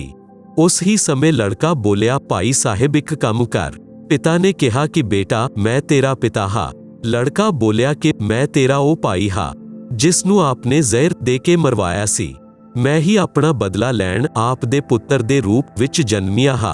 उस लड़के दी माता जी भी उत्थे विराजमान सी। लड़का बोलिया कि 8 एकड़ जमीन मेरे हिस्से दी सी, ओ मैं वसूल कर लई है। हुण केवल कफन ते लकड़ियां दा हिसाब बाकी है, उस दी तैयारी करो। ਇਹ ਗੱਲ ਸੁਣ ਕੇ ਪਿਤਾ ਉਰਫ ਭਾਈ ਦਾ ਮੁਖ ਫਟਿਆ ਦਾ ਫਟਿਆ ਰਹਿ ਗਿਆ। ਆਪਣੇ ਕੀਤੇ ਉੱਤੇ ਦੋਨਾਂ ਯਾਨੀ ਪਤੀ ਪਤਨੀ ਨੇ ਪਛਤਾਵਾ ਕੀਤਾ। ਪਰਮਾਤਮਾ ਦਾ ਵਿਧਾਨ ਅਟਲ ਹੈ। ਵੱਡੇ ਭਾਈ ਨੇ ਪੁੱਤਰ ਰੂਪ ਵਿੱਚ ਜਨਮੇ ਭਾਈ ਤੋਂ ਪ੍ਰਸ਼ਨ ਕੀਤਾ ਕਿ ਅਸੀਂ ਲਾਲਚ ਵਿੱਚ ਆ ਕੇ ਜੋ ਪਾਪ ਕੀਤਾ, ਸਾਨੂੰ ਤਾਂ ਪਰਮਾਤਮਾ ਨੇ ਫਲ ਦੇ ਦਿੱਤਾ ਜਿਸ ਉਦੇਸ਼ ਦੇ ਲਈ ਆਪ ਦੀ ਜਾਨ ਲਈ ਸੀ। ਉਹ 8 ਏਕੜ ਜ਼ਮੀਨ ਗਈ ਅਤੇ ਹੋਰ ਸੰਤਾਨ ਹੈ ਨਹੀਂ। ਇਹ ਬਾਕੀ ਜ਼ਮੀਨ ਕੋਈ ਹੋਰ ਹੀ ਲਵੇਗਾ। ਸਾਡਾ ਤਾਂ ਨਾਸ਼ ਹੋਇਆ ਸੋ ਹੋਇਆ, ਇਹ ਤਾਂ ਹੋਣਾ ਹੀ ਚਾਹੀਦਾ ਸੀ। परमात्मा ने यह इंसाफ किया, पर जो लड़की आप दी पत्नी रूप विच आई है, इसने किड़ा अपराध किया है जिस कारण करके सती प्रथा दे तहत आप दे नाल जिंदा जलाई जावेगी। इस दे नाल भगवान ने ना इंसाफी की है। छोटा भाई उर्फ पुत्र बोलिया कि मेरी मृत्यु दे 2 साल पिछों ओ वैद मर गया सी जिसने मैनू 500 रुपए दे लालच विच जहर दे के मारिया सी। ਇਹ ਪਤਨੀ ਉਹੀ ਵੈਦ ਯਾਨੀ ਡਾਕਟਰ ਵਾਲੀ ਆਤਮਾ ਹੈ। ਇਸ ਨੂੰ ਉਹ ਫਲ ਮਿਲੇਗਾ, ਜ਼ਿੰਦਾ ਜਲਾਈ ਜਾਵੇਗੀ। ਉਸ ਸਮੇਂ ਸਤੀ ਪ੍ਰਥਾ ਜੋਰਾਂ ਉੱਤੇ ਸੀ। ਪਤੀ ਦੀ ਮ੍ਰਿਤਯੂ ਦੇ ਪਿੱਛੋਂ ਪਤਨੀ ਨੂੰ ਉਸ ਹੀ ਚਿਤਾ ਵਿੱਚ ਜਲਾਇਆ ਜਾਂਦਾ। ਪਿਆਰੇ ਪਾਠਕੋ, ਵਿਚਾਰ ਕਰੋ, ਪਰਮਾਤਮਾ ਦੀ ਦ੍ਰਿਸ਼ਟੀ ਤੋਂ ਕੁਝ ਨਹੀਂ ਛੁਪਿਆ ਹੈ। ਜੈਸਾ ਕਰੇਗਾ ਵੈਸਾ ਭਰਨਾ ਪਵੇਗਾ। ਹਰੇਕ ਪਰਿਵਾਰ ਇਸ ਪ੍ਰਕਾਰ ਸੰਸਕਾਰ ਦੇ ਕਾਰਨ ਇੱਕ ਦੂਸਰੇ ਨਾਲ ਜੁੜਿਆ ਹੈ। ਕੋਈ ਪੂਰਵ ਜਨਮ ਦਾ ਕਰਜ਼ ਉਤਾਰਨ ਦੇ ਲਈ ਜਨਮਿਆ ਹੈ, ਕੋਈ ਪੂਰਵ ਜਨਮ ਦਾ ਕਰਜ਼ ਲੈਣ ਲਈ ਜਨਮਿਆ ਹੈ। ਉਦਾਹਰਨ ਦੇ ਲਈ ਪਿਤਾ ਨੇ ਲੜਕੇ ਨੂੰ ਪੜਾਇਆ। ਸ਼ਾਦੀ ਤੋਂ 2 ਦਿਨ ਪਹਿਲਾਂ ਦੁਰਘਟਨਾ ਗ੍ਰਸਤ ਹੋ ਕੇ ਮਰ ਗਿਆ। ਉਹ ਆਪਣਾ ਕਰਜ਼ ਪਿਤਾ ਤੋਂ ਲੈਣ ਆਇਆ ਸੀ। ਬੇਟਾ ਜਵਾਨ ਹੋਇਆ, ਕੰਮ ਕਰਕੇ ਨਿਰਵਾਹ ਕਰਨ ਲੱਗਾ। ਪਿਤਾ ਰੋਗੀ ਹੋ ਗਿਆ, ਲੱਖਾਂ ਰੁਪਏ ਲੱਗੇ, ਬੇਅਰਥ ਰਹੇ, ਮਰ ਗਿਆ। ਇਹ ਪਿਤਾ ਪਿਛਲੇ ਜਨਮ ਦਾ ਕਰਜ਼ ਲੈਣ ਆਇਆ ਸੀ, ਕੁਝ ਦੇਣ ਆਇਆ ਸੀ। ਲੜਕੀ ਦਾ ਵਿਆਹ ਕੀਤਾ, 2 ਸਾਲ ਪਿੱਛੋਂ ਲੜਕੀ ਮਰ ਗਈ। ਬਹੁਤ ਦਹੇਜ ਦਿੱਤਾ ਸੀ। ਉਹ ਦਾਮਾਦ ਬਣ ਕੇ ਪੂਰਵ ਜਨਮ ਦੇ ਕਰਜ਼ ਦੇ ਬਦਲੇ ਵਿੱਚ ਲੜਕੀ ਵੀ ਲੈ ਗਿਆ ਅਤੇ ਧਨ ਵੀ। ਵਰਤਮਾਨ ਵਿੱਚ ਜੋ ਕਿਸੇ ਦੇ ਨਾਲ ਧੋਖਾ ਕਰਕੇ ਧਨ ਹੜਪ ਲੈਂਦੇ ਹਨ, ਉਹ ਧਨ ਅਗਲੇ ਜਨਮ ਵਿੱਚ ਦਾਮਾਦ ਬਣ ਕੇ ਵਸੂਲੇਗਾ। ਪਰਮਾਤਮਾ ਦਾ ਅਟਲ ਵਿਧਾਨ ਹੈ। ਬੁੱਧੀਮਾਨ ਨੂੰ ਸੰਕੇਤ ਹੀ ਕਾਫੀ ਹੈ। ਉਪਰੋਕਤ ਕੇਵਲ ਕਥਾ ਨਹੀਂ ਹੈ, ਉਹ ਇਹ ਹਕੀਕਤ ਹੈ। ਕੋਈ ਇਹ ਕਹਿੰਦਾ ਹੈ ਕਿ ਇਹ ਤਾਂ ਡਰਾਉਣ ਦੇ ਲਈ ਕਥਾ ਬਣਾਈ। ਕਿਸ ਨੇ ਦੇਖਿਆ ਹੈ ਕੀ ਹੋਏਗਾ? ਜਿਵੇਂ ਚੋਰ ਨੂੰ ਪੱਧਰ ਪੁਰਸ਼ ਸਮਝਾਉਂਦੇ ਹਨ ਕਿ ਭਾਈ ਚੋਰੀ ਨਾ ਕਰਿਆ ਕਰ, ਜਦੋਂ ਫੜਿਆ ਜਾਵੇਗਾ ਤਾਂ ਪਹਿਲਾਂ ਜਨਤਾ ਕੁੱਟੇਗੀ, ਫਿਰ ਪੁਲਿਸ ਦਾ ਕੁੱਟਣਾ ਅਤੇ ਜੇਲ੍ਹ ਵਿੱਚ ਵੀ ਕਸ਼ਟ ਉਠਾਉਣਾ ਪਵੇਗਾ। ਜੇਕਰ ਕੋਈ ਕਹੇ ਕਿ ਇਹ ਤਾਂ ਚੋਰ ਨੂੰ ਡਰਾਉਣ ਦੇ ਲਈ ਕਿਹਾ ਹੈ, ਕਿਸ ਨੇ ਦੇਖਿਆ ਹੈ ਕਿ ਅੱਗੇ ਕੀ ਹੁੰਦਾ ਹੈ? आप जी सुन रहे हो जगत गुरु तत्वदर्शी संत रामपाल जी महाराज द्वारा लिखित किताब जीने की राह दा पन्ना नंबर 121। विचार करो कि चोर नू सच्चाई तो जाणू करवा के डराया है अते सच्चाई भी है। जेकर चोर सच्चाई तो डर के चोरी करना त्याग देवेगा तां उस दी भलाई है। जेकर कहेगा कि किसने देखा है अगे की हुंदा है, ਉਸ ਦੇ ਨਾਲ ਉਹ ਸਭ ਗੁਜ਼ਰੇਗੀ ਜੋ ਪਹਿਲਾਂ ਦੱਸੀ ਗਈ ਸੀ। ਇਸ ਹੀ ਪ੍ਰਕਾਰ ਜੋ ਉਪਰੋਕਤ ਕਥਾ ਨੂੰ ਕੇਵਲ ਸਮਝਾਉਣ ਡਰਾਉਣ ਦੇ ਲਈ ਹੀ ਨਹੀਂ ਮੰਨੇਗਾ ਤਾਂ ਦੁਰਭਾਗ ਹੋਏਗਾ। ਇਸ ਨੂੰ ਇੰਨੀ ਹੀ ਸੱਤ ਸਮਝਣਾ ਜਿਵੇਂ ਚੋਰ ਨੂੰ ਸਤਰਕ ਕੀਤਾ ਹੈ। ਲੇਖਕ ਨੇ ਇਹ ਕਥਾ ਸੰਨ 1978 ਵਿੱਚ ਇੱਕ ਪਸ਼ੂਆਂ ਦੇ ਡਾਕਟਰ ਤੋਂ ਸੁਣੀ ਸੀ, ਜੋ ਕਿਸਾਨ ਦੇ 2 ਪੁੱਤਰ ਵਾਲੀ ਕਥਾ ਉੱਪਰ ਦੱਸੀ ਹੈ। ਉਹ ਇਸ ਕਥਾ ਨੂੰ ਆਪਣੇ ਕੋਲ ਬੈਠਣ ਵਾਲਿਆਂ ਨੂੰ ਜ਼ਰੂਰ ਸੁਣਾਉਂਦਾ ਸੀ, ਪਰੰਤੂ ਅਮਲ ਕਦੀ ਵੀ ਨਹੀਂ ਕਰਦਾ ਸੀ। 10 ਰੁਪਏ ਦੀ ਦਵਾਈ ਦੇ ਕੇ ਡਿਸਟਿਲਡ ਵਾਟਰ ਦੇ ਇੰਜੈਕਸ਼ਨ ਲਗਾ ਕੇ 200 ਤੋਂ 300 ਰੁਪਏ ਵਸੂਲਦਾ ਸੀ। ਫਿਰ ਸ਼ਾਮ ਨੂੰ ਮਿਲਦਾ ਤਾਂ ਆਪਣੇ ਕਾਰਨਾਮੇ ਵੀ ਦੱਸਦਾ ਸੀ ਕਿ ਜੇਕਰ ਘੱਟ ਰੁਪਏ ਲਊਂਗਾ ਤਾਂ ਮੱਝ ਵਾਲਾ ਇਹ ਸਮਝੇਗਾ ਕਿ ਚੰਗੀ ਦਵਾਈ ਨਹੀਂ ਦਿੱਤੀ। ਮੱਝ ਨੇ ਤੰਦਰੁਸਤਤਾ 10 ਰੁਪਏ ਦੀ ਦਵਾਈ ਨਾਲ ਹੀ ਹੋ ਜਾਣਾ ਸੀ। ਵਿਚਾਰ ਕਰੋ ਕਿ ਅਜਿਹੇ ਵਿਅਕਤੀਆਂ ਦੀ ਕਥਨੀ ਅਤੇ ਕਰਨੀ ਵਿੱਚ ਅੰਤਰ ਹੈ, ਤਾਂ ਉਹਨਾਂ ਦੇ ਦੁਆਰਾ ਸੁਣਾਈ ਇਹਨਾਂ ਕਥਾਵਾਂ ਦਾ ਹੋਰ ਉੱਤੇ ਕਿਵੇਂ ਪ੍ਰਭਾਵ ਹੋਵੇਗਾ। ਸੰਤ ਗਰੀਬਦਾਸ ਜੀ ਨੇ ਕਿਹਾ ਹੈ ਕਿ ਇਹ ਗੱਲਾਂ ਕਹਿਣ ਸੁਣਨ ਦੀਆਂ ਨਹੀਂ ਹਨ, ਕਰ ਪਾੜਨ ਦੀਆਂ ਹਨ, ਯਾਨੀ ਇਹਨਾਂ ਉੱਤੇ ਅਮਲ ਕਰਨਾ ਚਾਹੀਦਾ ਹੈ। ਪਰਮਾਤਮਾ ਦੇ ਵਿਚਾਰ ਨੂੰ ਸਮਝ ਕੇ ਨਿਰਮਲ ਜੀਵਨ ਬਤੀਤ ਕਰੋ। ਜੀਵਨ ਦੀ ਰਾਹ ਨੂੰ ਕੰਡਿਆ ਰਹਿਤ ਬਣਾਓ। ਇੱਕ ਲੇਵਾ ਇੱਕ ਦੇਵਾ ਦੂਤਮ। ਜਿਸ ਸਮੇਂ ਸ੍ਰੀ ਸ਼ਿਵ ਜੀ ਨੇ ਆਪਣੀ ਪਤਨੀ ਪਾਰਬਤੀ ਜੀ ਨੂੰ ਅਮਰਨਾਥ ਸਥਾਨ ਉੱਤੇ ਇੱਕ ਸੁੱਕੇ ਰੁੱਖ ਦੇ ਨੀਚੇ ਬੈਠ ਕੇ ਨਾਮ ਦੀਖਿਆ ਯਾਨੀ ਅਮਰ ਮੰਤਰ ਦਿੱਤਾ ਸੀ, ਉਸ ਰੁੱਖ ਦੀ ਖੋਗੜ ਯਾਨੀ ਤਣੇ ਵਿੱਚ ਬਣੇ ਬਿੱਲ ਵਿੱਚ ਮਾਦਾ ਤੋਤੇ ਨੇ ਅੰਡੇ ਉਤਪੰਨ ਕਰ ਰੱਖੇ ਸਨ। ਤੰਦਰੁਸਤ ਅੰਡੇ ਤਾਂ ਸ਼ਿਵ ਜੀ ਦੀ ਹੱਥਾਂ ਨਾਲ ਬਜਾਈ ਤਾਲੀ ਨਾਲ ਬੱਚੇ ਬਣ ਕੇ ਉੱਡ ਗਏ। ਉਹਨਾਂ ਵਿੱਚ ਇੱਕ ਅੰਡਾ ਗੰਦਾ ਯਾਨੀ ਖਰਾਬ ਸੀ, ਉਸ ਦਾ ਜੀਵ ਉਸ ਦੇ ਅੰਦਰ ਸੀ। ਜਦੋਂ ਸ੍ਰੀ ਸ਼ਿਵ ਜੀ ਨੇ ਸ੍ਰੀ ਪਾਰਬਤੀ ਜੀ ਨੂੰ ਦੀਖਿਆ ਮੰਤਰ ਸੁਣਾਇਆ ਤਾਂ ਉਹ ਗੰਦਾ ਅੰਡਾ ਤੰਦਰੁਸਤ ਹੋ ਗਿਆ ਅਤੇ ਤੋਤੇ ਦਾ ਬੱਚਾ ਬਣ ਗਿਆ। ਪੰਖ ਲੱਗ ਗਏ, ਉੱਡਣ ਯੋਗ ਹੋ ਗਿਆ। ਪਾਰਬਤੀ ਜੀ ਦੀ ਸਮਾਧੀ ਲੱਗ ਗਈ। ਉਸਨੇ ਹਾ ਕਰਨਾ ਬੰਦ ਕਰ ਦਿੱਤਾ। ਤੋਤਾ ਹਾ ਕਰਨ ਲੱਗਾ ਤਾਂ ਸ੍ਰੀ ਸ਼ਿਵ ਜੀ ਨੇ ਦੇਖਿਆ ਕਿ ਪਾਰਬਤੀ ਦੀ ਤਾਂ ਸਮਾਧੀ ਲੱਗੀ ਹੈ, ਸੁਣ ਬੋਲ ਕੁਝ ਨਹੀਂ ਰਹੀ ਹੈ। ਹਾ ਦੀ ਆਵਾਜ਼ ਕਿਸ ਦੀ ਹੈ? ਦੇਖਿਆ ਤਾਂ ਰੁੱਖ ਦੇ ਤਣੇ ਦੇ ਬਿੱਲ ਯਾਨੀ ਖੋਗੜ ਵਿੱਚ ਤੋਤਾ ਬੋਲ ਰਿਹਾ ਹੈ। ਸ੍ਰੀ ਸ਼ਿਵ ਜੀ ਨੇ ਉਸ ਨੂੰ ਮਾਰਨਾ ਚਾਹਿਆ ਤਾਂ ਤੋਤਾ ਉੱਡ ਗਿਆ। ਪਿੱਛੇ ਸ੍ਰੀ ਸ਼ਿਵ ਜੀ ਸਿੱਧੀ ਨਾਲ ਉੱਡ ਕੇ ਮਾਰਨ ਚਲੇ। ਰਿਸ਼ੀ ਵੇਦ ਬਿਆਸ ਜੀ ਦੀ ਪਤਨੀ ਨੇ ਉਬਾਸੀ ਲਈ। ਮੂੰਹ ਖੋਲਿਆ ਤਾਂ ਤੋਤੇ ਦੇ ਸਰੀਰ ਨੂੰ ਤਿਆਗ ਕੇ ਜੀਵ ਬਿਆਸ ਦੀ ਪਤਨੀ ਦੇ ਗਰਭ ਵਿੱਚ ਮੁਖ ਤੋਂ ਪ੍ਰਵੇਸ਼ ਕਰ ਗਿਆ। ਸ੍ਰੀ ਸ਼ਿਵ ਜੀ ਨੇ ਬਿਆਸ ਦੀ ਪਤਨੀ ਨੂੰ ਕਿਹਾ ਕਿ ਮੇਰਾ ਗਿਆਨ ਚੁਰਾ ਕੇ ਜੀਵ ਤੋਤੇ ਦੇ ਸਰੀਰ ਨੂੰ ਤਿਆਗ ਕੇ ਗਰਭ ਵਿੱਚ ਚੱਲਿਆ ਗਿਆ ਹੈ। ਇਹ ਮੇਰਾ ਚੋਰ ਹੈ, ਇਸ ਨੂੰ ਮੈਂ ਮਾਰੂੰਗਾ। ਉਸੇ ਸਮੇਂ ਰਿਸ਼ੀ ਵੇਦ ਬਿਆਸ ਜੀ ਆ ਗਏ ਸਨ, ਸਭ ਗੱਲਾਂ ਸੁਣ ਰਹੇ ਸਨ। ਬਿਆਸ ਜੀ ਨੇ ਪੁੱਛਿਆ, ਭਗਵਾਨ ਕਿਹੜਾ ਚੋਰ? ਸ੍ਰੀ ਸ਼ਿਵ ਜੀ ਨੇ ਦੱਸਿਆ ਕਿ ਮੈਂ ਪਾਰਬਤੀ ਜੀ ਨੂੰ ਦੀਖਿਆ ਦੇ ਰਿਹਾ ਸੀ, ਅੰਦਰ ਦੇ ਕਮਲਾਂ ਦਾ ਭੇਦ ਦੱਸ ਰਿਹਾ ਸੀ ਤਾਂ ਇਸ ਤੋਤੇ ਨੇ ਸੁਣ ਲਿਆ। ਆਪ ਜੀ ਸੁਣ ਰਹੇ ਹੋ ਜਗਤ ਗੁਰੂ ਤੱਤਵਦਰਸ਼ੀ ਸੰਤ ਰਾਮਪਾਲ ਜੀ ਮਹਾਰਾਜ ਦੁਆਰਾ ਲਿਖਤ ਕਿਤਾਬ ਜੀਨੇ ਕੀ ਰਾਹ ਦਾ ਪੰਨਾ ਨੰਬਰ 122। ਇਹ ਕਿਸੇ ਅਣਅਧਿਕਾਰੀ ਨੂੰ ਮੰਤਰ ਦੱਸ ਦੇਵੇਗਾ ਤਾਂ ਉਹ ਅਮਰ ਹੋ ਕੇ ਜਨਤਾ ਨੂੰ ਪੀੜਾ ਦੇਵੇਗਾ। ਇਹ ਅਮਰ ਹੋ ਗਿਆ, ਮੈਂ ਇਸ ਜੀਵ ਨੂੰ ਮਾਰੂੰਗਾ। ਬਿਆਸ ਜੀ ਬੋਲੇ, ਹੇ ਸ਼ਿਵ ਜੀ, ਭਗਵਾਨ ਜਦ ਇਹ ਅਮਰ ਹੋ ਗਿਆ ਤਾਂ ਆਪ ਇਸ ਨੂੰ ਮਾਰੋਗੇ ਕਿਵੇਂ? ਇਹ ਗੱਲ ਸੁਣ ਕੇ ਸ੍ਰੀ ਸ਼ੰਕਰ ਜੀ ਪਾਰਬਤੀ ਦੇ ਕੋਲ ਚਲੇ ਗਏ। ਪਾਰਬਤੀ ਜੀ ਨੂੰ ਸਭ ਗੱਲਾਂ ਦੱਸੀਆਂ। ਸ੍ਰੀ ਵੇਦ ਬਿਆਸ ਜੀ ਨੇ ਆਪਣੀ ਦਿਵਯ ਦ੍ਰਿਸ਼ਟੀ ਨਾਲ ਦੇਖਿਆ ਤਾਂ ਪਤਾ ਚੱਲਿਆ ਕਿ ਪਤਨੀ ਦੇ ਗਰਭ ਵਿੱਚ ਪੁੱਤਰ ਹੈ। 12 ਸਾਲ ਦੇ ਪਿੱਛੋਂ ਪੁੱਤਰ ਉਤਪੰਨ ਹੋਇਆ। ਮਾਤਾ ਕਹਿੰਦੀ ਸੀ ਕਿ ਪੁੱਤਰ ਦਾ ਨਾਮ ਸੁਖਦੇਵ ਰੱਖਣਾ ਹੈ। ਇਸ ਦੇ ਗਰਭ ਵਿੱਚ ਰਹਿੰਦੇ ਹੋਏ ਮੈਨੂੰ ਕੋਈ ਦੁੱਖ ਨਹੀਂ ਹੋਇਆ। ਮਨ ਵਿੱਚ ਖੁਸ਼ੀ ਬਣੀ ਰਹਿੰਦੀ ਸੀ, ਸੁੱਖ ਦਾ ਆਭਾਸ ਹੁੰਦਾ ਰਹਿੰਦਾ ਸੀ।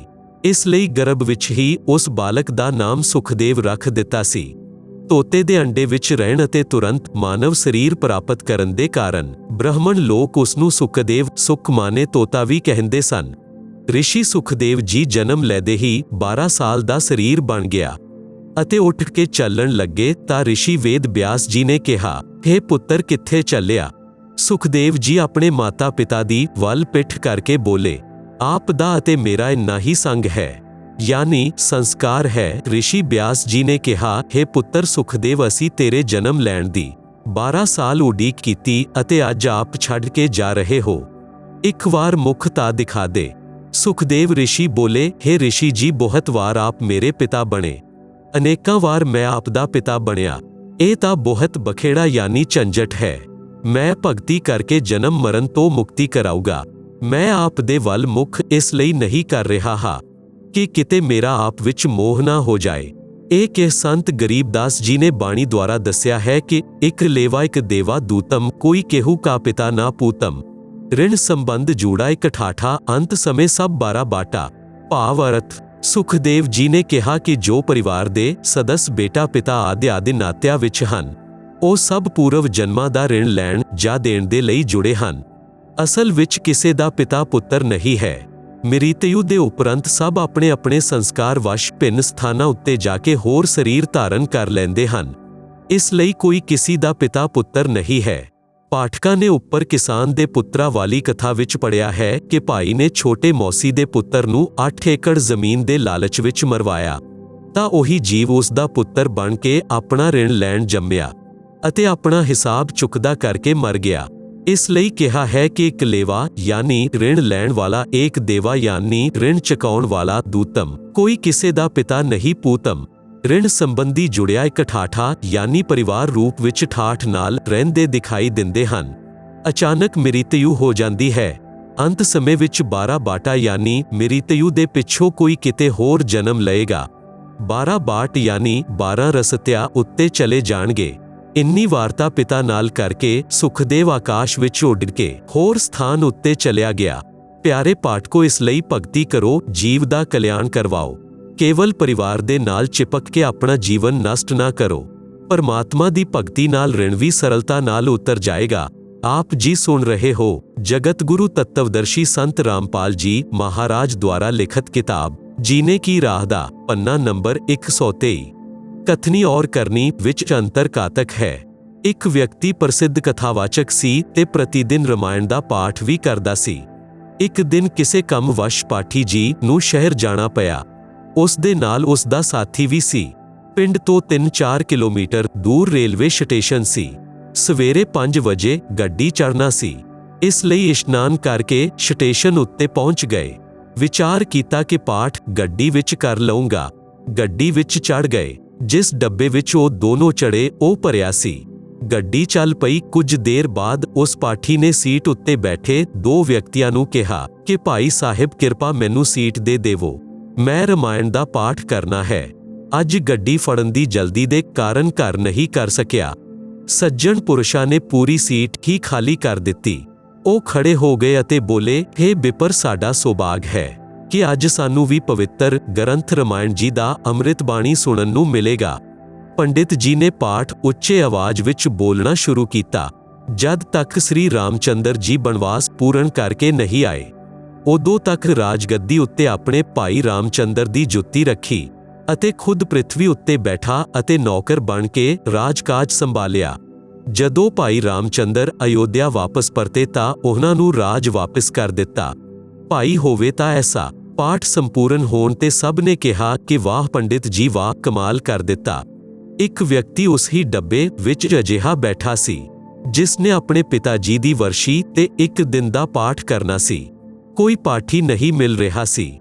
ਵਰਸੀ ਅਗਲੇ ਦਿਨ ਹੀ ਸੀ। ਉਸਨੇ ਪੰਡਿਤ ਜੀ ਨੂੰ ਕਿਹਾ, ਹੈ ਗੁਰੂ ਜੀ, ਕੱਲ ਮੇਰੇ ਪਿਤਾ ਜੀ ਦੀ ਵਰਸੀ ਦੇ ਉਪਲਕਸ਼ ਵਿੱਚ ਪਾਠ ਕਰ ਦਿਓ। ਪੰਡਿਤ ਜੀ ਬੋਲੇ ਕਿ ਕੱਲ ਨਹੀਂ ਕਰ ਸਕਦਾ। ਸਭ ਉਪਸਥਿਤ ਯਾਤਰੀਆਂ ਨੇ ਕਿਹਾ ਕਿ ਪੰਡਿਤ ਜੀ, ਆਪ ਦਾ ਤਾਂ ਕੰਮ ਇਹੀ ਹੈ। ਇਸ ਵਿਚਾਰੇ ਦੇ ਲਈ ਮੁਸੀਬਤ ਬਣੀ ਹੈ। ਪਰੰਤੂ ਪਾਠੀ ਸਾਫ਼ ਮਨਾ ਕਰ ਰਿਹਾ ਸੀ।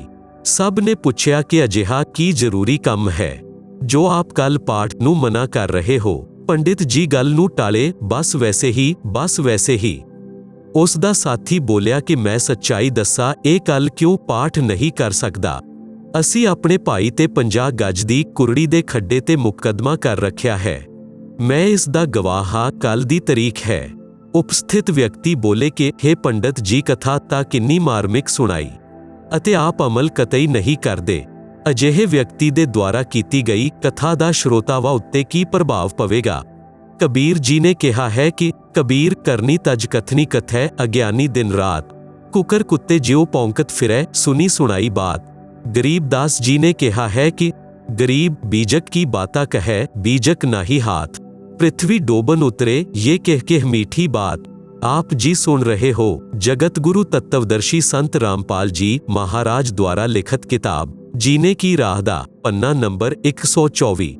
ਸ਼ਬਦ ਅਰਥ ਬਾਣੀ ਨੰਬਰ 1। ਜੋ ਵਿਅਕਤੀ ਕਹਿੰਦੇ ਹਨ ਗਿਆਨ ਦੀਆਂ ਗੱਲਾਂ ਹੋਰਾਂ ਨੂੰ ਸਿੱਖਿਆ ਦਿੰਦੇ ਹਨ ਕਿ ਕਿਸੇ ਦਾ ਬੁਰਾ ਨਾ ਕਰੋ, ਪਰੰਤੂ ਖੁਦ ਗਲਤੀ ਕਰਦੇ ਹਨ, ਉਹ ਅਧਿਆਤਮਕ ਗੁਰੂ ਉਸ ਕੁੱਤੇ ਦੇ ਬਰਾਬਰ ਹਨ ਜੋ ਬੇਅਰਥ ਵਿੱਚ ਭੌਂਕਦਾ ਰਹਿੰਦਾ ਹੈ। ਉਸੇ ਤਰ੍ਹਾਂ ਇਹ ਧਰਮ ਗੁਰੂ ਇੱਕ ਦੂਜੇ ਤੋਂ ਕਥਾ ਸੁਣ ਕੇ ਅਨੁਆਈਆਂ ਨੂੰ ਸੁਣਾਉਂਦੇ ਰਹਿੰਦੇ ਹਨ, ਖੁਦ ਅਮਲ ਨਹੀਂ ਕਰਦੇ। ਬਾਣੀ ਨੰਬਰ 2। ਉਹ ਆਗਿਆਨੀ ਧਰਮ ਗੁਰੂ ਤੱਤਵ ਗਿਆਨ ਕਹਿ ਕੇ ਕੋਰੇ ਅਗਿਆਨ ਦਾ ਪ੍ਰਚਾਰ ਕਰਦੇ ਹਨ, ਕਿਉਂਕਿ ਉਹਨਾਂ ਨੂੰ ਤੱਤਵ ਗਿਆਨ ਤਾਂ ਪਤਾ ਨਹੀਂ ਹੈ। ਉਹ ਝੂਠੇ ਵਿਅਕਤੀ ਧਰਤੀ ਤੇ ਮਾਨਵ ਦੇ ਅਨਮੋਲ ਜੀਵਨ ਦਾ ਨਾਸ਼ ਕਰਨ ਦੇ ਲਈ ਜੰਮੇ ਹੁੰਦੇ ਹਨ। ਸਤਸੰਗ ਤੋਂ ਮਿਲੀ ਭਗਤੀ ਦੀ ਰਾਹ। ਸੰਤ ਨਿਤਾਨੰਦ ਜੀ ਦਾ ਬਚਪਨ ਦਾ ਨਾਮ ਨੰਦਲਾਲ ਸੀ। ਉਹ ਬ੍ਰਾਹਮਣ ਕੁਲ ਵਿੱਚ ਜਨਮੇ ਸਨ। ਸੰਤ ਗਰੀਬਦਾਸ ਜੀ ਪਿੰਡ ਛੁੜਾਨੀ ਜ਼ਿਲ੍ਹਾ ਝੱਜਰ ਦੇ ਕੁਝ ਸਮੇਂ ਸਮਕਾਲੀਨ ਸਨ। ਸੰਤ ਗਰੀਬਦਾਸ ਜੀ ਦਾ ਜੀਵਨ ਸੰਨ 1717 ਤੋਂ 1778 ਤੱਕ ਰਿਹਾ ਸੀ। ਉਸ ਸਮੇਂ ਬ੍ਰਾਹਮਣਾਂ ਦਾ ਵਿਸ਼ੇਸ਼ ਸਨਮਾਨ ਕੀਤਾ ਜਾਂਦਾ ਸੀ, ਸਰਵਉੱਚ ਜਾਤੀ ਮੰਨੀ ਜਾਂਦੀ ਸੀ, ਜਿਸ ਕਾਰਨ ਕਰਕੇ ਗਰਭ ਦਾ ਹੋਣਾ ਸੁਭਾਵਿਕ ਸੀ। ਨੰਦਲਾਲ ਜੀ ਦੇ ਮਾਤਾ-ਪਿਤਾ ਦਾ ਦੇਹਾਂਤ ਹੋ ਗਿਆ ਸੀ। ਉਸ ਸਮੇਂ ਉਹ 7 ਜਾਂ 8 ਸਾਲ ਦੇ ਸਨ। ਆਪ ਜੀ ਦੇ ਨਾਨਾ ਜੀ ਨਾਰਨੌਲ ਦੇ ਨਵਾਬ ਦੇ ਦਫ਼ਤਰ ਵਿੱਚ ਉੱਚ ਪਦ ਉੱਤੇ ਵਿਰਾਜਮਾਨ ਸਨ। ਆਪ ਜੀ ਦਾ ਪਾਲਣ ਪੋਸ਼ਣ ਨਾਨਾ-ਨਾਨੀ ਜੀ ਨੇ ਕੀਤਾ। ਸਿੱਖਿਆ ਦੇ ਉਪਰੰਤ ਨਾਨਾ ਜੀ ਨੇ ਆਪਣੇ ਦੋਹਤੇ ਨੰਦਲਾਲ ਨੂੰ ਨਾਰਨੌਲ ਵਿੱਚ ਤਹਿਸੀਲਦਾਰ ਲਗਵਾ ਦਿੱਤਾ। ਇੱਕ ਤਾਂ ਜਾਤੀ ਬ੍ਰਾਹਮਣ, ਦੂਸਰਾ ਉਸ ਸਮੇਂ ਤਹਿਸੀਲਦਾਰ ਦਾ ਪਦ, ਜਿਸ ਕਾਰਨ ਹੰਕਾਰ ਦਾ ਹੋਣਾ ਆਮ ਗੱਲ ਹੈ। ਤਹਿਸੀਲਦਾਰ ਜੀ ਦਾ ਵਿਆਹ ਵੀ ਨਾਨਾ-ਨਾਨੀ ਨੇ ਕਰ ਦਿੱਤਾ ਸੀ। ਤਹਿਸੀਲਦਾਰ ਜੀ ਦੇ ਮਹਲ ਤੋਂ ਥੋੜੀ ਦੂਰੀ ਉੱਤੇ ਇੱਕ ਵੈਸ਼ਣਵ ਸੰਤ ਸ੍ਰੀ ਗੁਮਾਨੀ ਦਾਸ ਜੀ ਆਪਣੇ ਕਿਸੇ ਭਗਤ ਦੇ ਘਰ ਸਤਸੰਗ ਕਰ ਰਹੇ ਸਨ। ਉਹ ਸ੍ਰੀ ਵਿਸ਼ਨੂੰ ਜੀ ਦੇ ਭਗਤ ਸਨ। ਸਰਵ ਸੰਤ ਜਨ ਆਪਣੇ ਸਤਸੰਗ ਵਿੱਚ ਪਰਮਾਤਮਾ ਕਬੀਰ ਜੀ ਦੀ ਅੰਮ੍ਰਿਤ ਬਾਣੀ ਦਾ ਸਹਿਯੋਗ ਜ਼ਰੂਰ ਲੈਂਦੇ ਸਨ। ਸਤਸੰਗ ਵਿੱਚ ਦੱਸਿਆ ਗਿਆ ਕਿ ਮਾਨਵ ਜੀਵਨ ਕਿਸ ਲਈ ਪ੍ਰਾਪਤ ਹੁੰਦਾ ਹੈ, ਪਰੰਤੂ ਸਤਸੰਗ ਨਾ ਸੁਣਨ ਦੇ ਕਾਰਨ ਸੰਸਾਰਿਕ ਉਠਾ-ਪਟਕ ਵਿੱਚ ਆਪਣਾ ਅਨਮੋਲ ਮਾਨਵ ਜੀਵਨ ਨਸ਼ਟ ਕਰ ਜਾਂਦਾ ਹੈ। ਅਗਿਆਨ ਦੇ ਕਾਰਨ ਜੀਵ ਧਨ ਪਦ ਤੇ ਜਾਤੀ ਦਾ ਅਭਿਮਾਨ ਕਰਦਾ ਹੈ। ਭਗਤੀ ਨਾ ਕਰਨ ਵਾਲਾ ਪ੍ਰਾਣੀ ਅਗਲੇ ਜਨਮ ਵਿੱਚ ਗਧੇ, ਕੁੱਤੇ, ਬੈਲ ਆਦਿ ਪਸ਼ੂ ਪੰਛੀਆਂ ਦੇ ਸਰੀਰ ਵਿੱਚ ਕਸ਼ਟ ਉਠਾਉਂਦਾ ਹੈ। ਇਸ ਲਈ ਅਭਿਮਾਨ ਤਿਆਗ ਕੇ ਪੂਰਨ ਸੰਤ ਤੋਂ ਦੀਖਿਆ ਲੈ ਕੇ ਆਪਣਾ ਕਲਿਆਣ ਕਰਵਾਉਣਾ ਚਾਹੀਦਾ ਹੈ, ਨਹੀਂ ਤਾਂ ਪਰਬਤ ਤੋਂ ਵੀ ਭਾਰੀ ਕਸ਼ਟ ਭੋਗਣਾ ਪਏਗਾ। ਸਤਸੰਗ ਦੀ ਆਵਾਜ਼ ਸੁਣ ਕੇ ਤਹਿਸੀਲਦਾਰ ਮਕਾਨ ਦੀ ਛੱਤ ਉੱਤੇ ਕੁਰਸੀ ਲੈ ਕੇ ਬੈਠ ਗਿਆ। ਪੂਰਾ ਸਤਸੰਗ ਸੁਣਿਆ। ਦੀਖਿਆ ਲੈਣ ਦੀ ਪ੍ਰਬਲ ਪ੍ਰੇਰਣਾ ਬਣ ਗਈ, ਪਰੰਤੂ ਜਾਤੀ ਅਤੇ ਪਦ ਦਾ ਹੰਕਾਰ ਪਰੇਸ਼ਾਨ ਕਰ ਰਿਹਾ ਸੀ। ਬ੍ਰਾਹਮਣਾਂ ਦੀ ਕਿੰਨੀ ਇੱਜ਼ਤ ਹੈ, ਫਿਰ ਮੈਂ ਤਹਿਸੀਲਦਾਰ ਹਾਂ। ਸਤਸੰਗ ਵਿੱਚ ਸਮਾਨ ਲੋਕ ਜਾਂਦੇ ਹਨ, ਮੈਨੂੰ ਸ਼ਰਮ ਲੱਗੇਗੀ, ਕਿਵੇਂ ਜਾਊਂਗਾ। ਆਸ਼ਰਮ ਵਿੱਚ ਸਵਾਮੀ ਗੁਮਾਨੀ ਦਾਸ ਜੀ ਦਾ ਆਸ਼ਰਮ ਨਾਰਨੌਲ ਸ਼ਹਿਰ ਤੋਂ ਲਗਭਗ 1.5 ਕਿਲੋਮੀਟਰ ਤੇ ਸੀ। ਅੰਤ ਵਿੱਚ ਇੱਕ ਦਿਨ ਫੈਸਲਾ ਲਿਆ ਕਿ ਸਵੇਰੇ ਵਕਤ ਨਾਲ ਆਸ਼ਰਮ ਵਿੱਚ ਪਹੁੰਚ ਜਾਊਂਗਾ। ਹੋਰ ਵਿਅਕਤੀ ਜਾਣਗੇ, ਉਦੋਂ ਤੱਕ ਤਾਂ ਦੀਖਿਆ ਲੈ ਕੇ ਵਾਪਸ ਆਊਂਗਾ। ਸਤਸੰਗ ਕਰਕੇ ਸੰਤ ਜੀ ਆਸ਼ਰਮ ਵਿੱਚ ਚਲੇ ਗਏ। ਆਪ ਜੀ ਸੁਣ ਰਹੇ ਹੋ ਜਗਤ ਗੁਰੂ ਤੱਤਵਦਰਸ਼ੀ ਸੰਤ ਰਾਮਪਾਲ ਜੀ ਮਹਾਰਾਜ ਦੁਆਰਾ ਲਿਖਤ ਕਿਤਾਬ ਜੀਨੇ ਕੀ ਰਾਹ ਦਾ ਪੰਨਾ ਨੰਬਰ 125। ਸਵੇਰੇ ਉੱਠ ਕੇ ਕੁਝ ਦੇਰ ਸੈਰ ਕਰਦੇ ਸਨ। ਇੱਕ ਦਿਨ ਨੰਦਲਾਲ ਜੀ ਘੋੜੇ ਉੱਤੇ ਬੈਠ ਕੇ ਸਵੇਰੇ ਆਸ਼ਰਮ ਦੇ ਵੱਲ ਜਾ ਰਹੇ ਸਨ। ਗੁਮਾਨੀ ਦਾਸ ਜੀ ਸੈਰ ਦੇ ਲਈ ਉਸ ਹੀ ਰਸਤੇ ਵਿੱਚ ਚੱਲ ਰਹੇ ਸਨ। ਸੰਤ ਜੀ ਨੇ ਸਿਰ ਦੇ ਵਾਲ ਕਟਵਾ ਰੱਖੇ ਸਨ, ਉਸ ਤਰ੍ਹਾਂ ਫਿਰਾ ਰੱਖਿਆ ਸੀ। ਸਿਰ ਉੱਤੇ ਕੋਈ ਵਸਤਰ ਨਹੀਂ ਸੀ। ਨੰਦਲਾਲ ਜੀ ਬ੍ਰਾਹਮਣ ਹੋਣ ਦੇ ਨਾਤੇ ਸੌਣ ਕਸਾਉਣ ਵਿੱਚ ਵਿਸ਼ਵਾਸ ਰੱਖਦੇ ਸਨ। ਕਿਸੇ ਚੰਗੇ ਕਾਰਜ ਦੇ ਲਈ ਜਾਂਦੇ ਅਤੇ ਅੱਗੇ ਤੋਂ ਕਚਕੋਲ ਕੱਢੇ, ਯਾਨੀ ਸਿਰ ਤੇ ਉਸ ਤਰ੍ਹਾਂ ਫਿਰਾਏ ਕੋਈ ਆ ਜਾਂਦਾ ਤਾਂ ਆਪਣਾ ਜਾਣਾ ਰੱਦ ਕਰ ਦਿੰਦੇ ਸਨ। ਆਸ਼ਰਮ ਵਿੱਚ ਦੀਖਿਆ ਲੈਣ ਜਾ ਰਹੇ ਸਨ। ਜ਼ਿੰਦਗੀ ਦਾ ਸਰਵੋਤਮ ਦਿਨ ਸੀ। ਅੱਗੇ ਤੋਂ ਸਿਰ ਉੱਤੇ ਉਸ ਤਰ੍ਹਾਂ ਫਿਰਾਏ ਇੱਕ ਵਿਅਕਤੀ ਮਿਲ ਗਿਆ। ਨੰਦਲਾਲ ਜੀ ਦਾ ਮੱਥਾ ਠਣਕਿਆ ਅਤੇ ਕਰੋਧ ਆਇਆ। ਵਿਚਾਰ ਕੀਤਾ ਕਿ ਅੱਜ ਦੀਖਿਆ ਦਾ ਅਵਸਰ ਨਹੀਂ ਛੱਡਣਾ ਹੈ, ਪਰੰਤੂ ਆਪਣੇ ਸੌਣ ਕਸਾਉਣ ਨੂੰ ਬੇਕਾਰ ਕਰਨਾ ਸੀ। ਇਸ ਲਈ ਆਪਣੇ ਆਪ ਸਮਾਧਾਨ ਕੱਢ ਲਿਆ ਕਿ ਇਸ ਮਨਹੂਸ ਦੇ ਸਿਰ ਵਿੱਚ ਠੋਲਾ, ਯਾਨੀ ਹੱਥ ਦੀ ਇੱਕ ਉਂਗਲੀ ਦਾ ਉਲਟਾ ਭਾਗ ਮਾਰ ਦਿੰਦਾ ਹਾਂ, ਕਸਾਉਣ ਸਮਾਪਤ ਹੋ ਜਾਏਗਾ। ਇਸੇ ਉਦੇਸ਼ ਨਾਲ ਘੋੜਾ ਉਸ ਵਿਅਕਤੀ ਯਾਨੀ ਸੰਤ ਗੁਮਾਨੀ ਦਾਸ ਜੀ ਦੇ ਕੋਲ ਜਾ ਕੇ ਰੋਕਿਆ ਅਤੇ ਕਿਹਾ ਕਿ ਇਹ ਕੰਬਖਤ, ਤੂੰ ਅੱਜ ਹੀ ਸਿਰ ਮੁੰਡਵਾ ਕੇ ਮੇਰੇ ਸਾਹਮਣੇ ਆਉਣਾ ਸੀ। ਅੱਜ ਮੈਂ ਆਪਣੀ ਜ਼ਿੰਦਗੀ ਦੇ ਸਭ ਤੋਂ ਉੱਤਮ ਕੰਮ ਦੇ ਲਈ ਆਸ਼ਰਮ ਵਿੱਚ ਜਾ ਰਿਹਾ ਸੀ। ਇਹ ਕਹਿ ਕੇ ਗੁਮਾਣੀ ਦਾਸ ਜੀ ਦੇ ਠੋਲੇ ਮਾਰੇ ਅਤੇ ਘੋੜਾ ਆਸ਼ਰਮ ਦੇ ਵੱਲ ਚੱਲਾ ਲਿਆ। ਸੰਤਾਂ ਦੇ ਨਾਲ ਅਜਿਹੀਆਂ ਘਟਨਾਵਾਂ ਆਮ ਹੁੰਦੀਆਂ ਹਨ। ਉਹ ਅਧਿਕ ਧਿਆਨ ਨਹੀਂ ਦਿੰਦੇ। ਵਿਚਾਰ ਤਾਂ ਕੀਤਾ ਕਿ ਵਿਅਕਤੀ ਸੱਭਿਅਕ ਅਤੇ ਕੋਈ ਉੱਚ ਅਧਿਕਾਰੀ ਅਤੇ ਉੱਚ ਕੁਲ ਦਾ ਲੱਗ ਰਿਹਾ ਸੀ। ਕੰਮ ਪਾਲੀਆ ਵਾਲੇ ਕਰ ਗਿਆ। ਨੰਦ ਲਾਲ ਆਸ਼ਰਮ ਵਿੱਚ ਗਿਆ। ਉੱਥੇ ਸੰਤ ਦੇ ਸ਼ਿਸ਼ ਮਿਲੇ। ਰਾਮ ਰਾਮ ਹੋਈ। ਆਉਣ ਦਾ ਕਾਰਨ ਦੱਸਿਆ। ਘੋੜਾ ਰੁੱਖ ਨਾਲ ਬੰਨ੍ਹ ਦਿੱਤਾ ਅਤੇ ਸੰਤ ਜੀ ਦੇ ਆਸਣ ਦੇ ਕੋਲ ਵਿਛੀ ਬੋਰੀ ਉੱਤੇ ਬੈਠ ਗਿਆ। ਸੰਤ ਗੁਮਾਣੀ ਦਾਸ ਜੀ ਸੈਰ ਦੇ ਪਿੱਛੋਂ ਇਸ਼ਨਾਨ ਕਰਕੇ ਆਸਣ ਉੱਤੇ ਬੈਠ ਘੋੜਾ ਦੇਖਿਆ। ਫਿਰ ਸਮਝਦੇ ਦੇਰ ਨਾ ਲੱਗੀ। ਨੰਦ ਲਾਲ ਜੀ ਨੇ ਦੇਖਿਆ ਤਾਂ ਸ਼ਰਮ ਦੇ ਮਾਰੇ ਨੀਵੀਂ ਗਰਦਨ ਕਰ ਲਈ। ਗੁਮਾਨੀ ਦਾਸ ਨੂੰ ਆਸ਼ਰਮ ਦੇ ਭਗਤਾਂ ਨੇ ਦੱਸ ਦਿੱਤਾ ਸੀ ਕਿ ਇਹ ਤਹਿਸੀਲਦਾਰ ਜੀ ਦੀਖਿਆ ਲੈਣ ਆਏ ਹਨ। ਨੰਦ ਲਾਲ ਜੀ ਸੰਤ ਦੇ ਚਰਨਾਂ ਵਿੱਚ ਗਿਰ ਗਏ ਅਤੇ ਠੋਲਾ ਮਾਰਨ ਦਾ ਕਾਰਨ ਦੱਸਿਆ।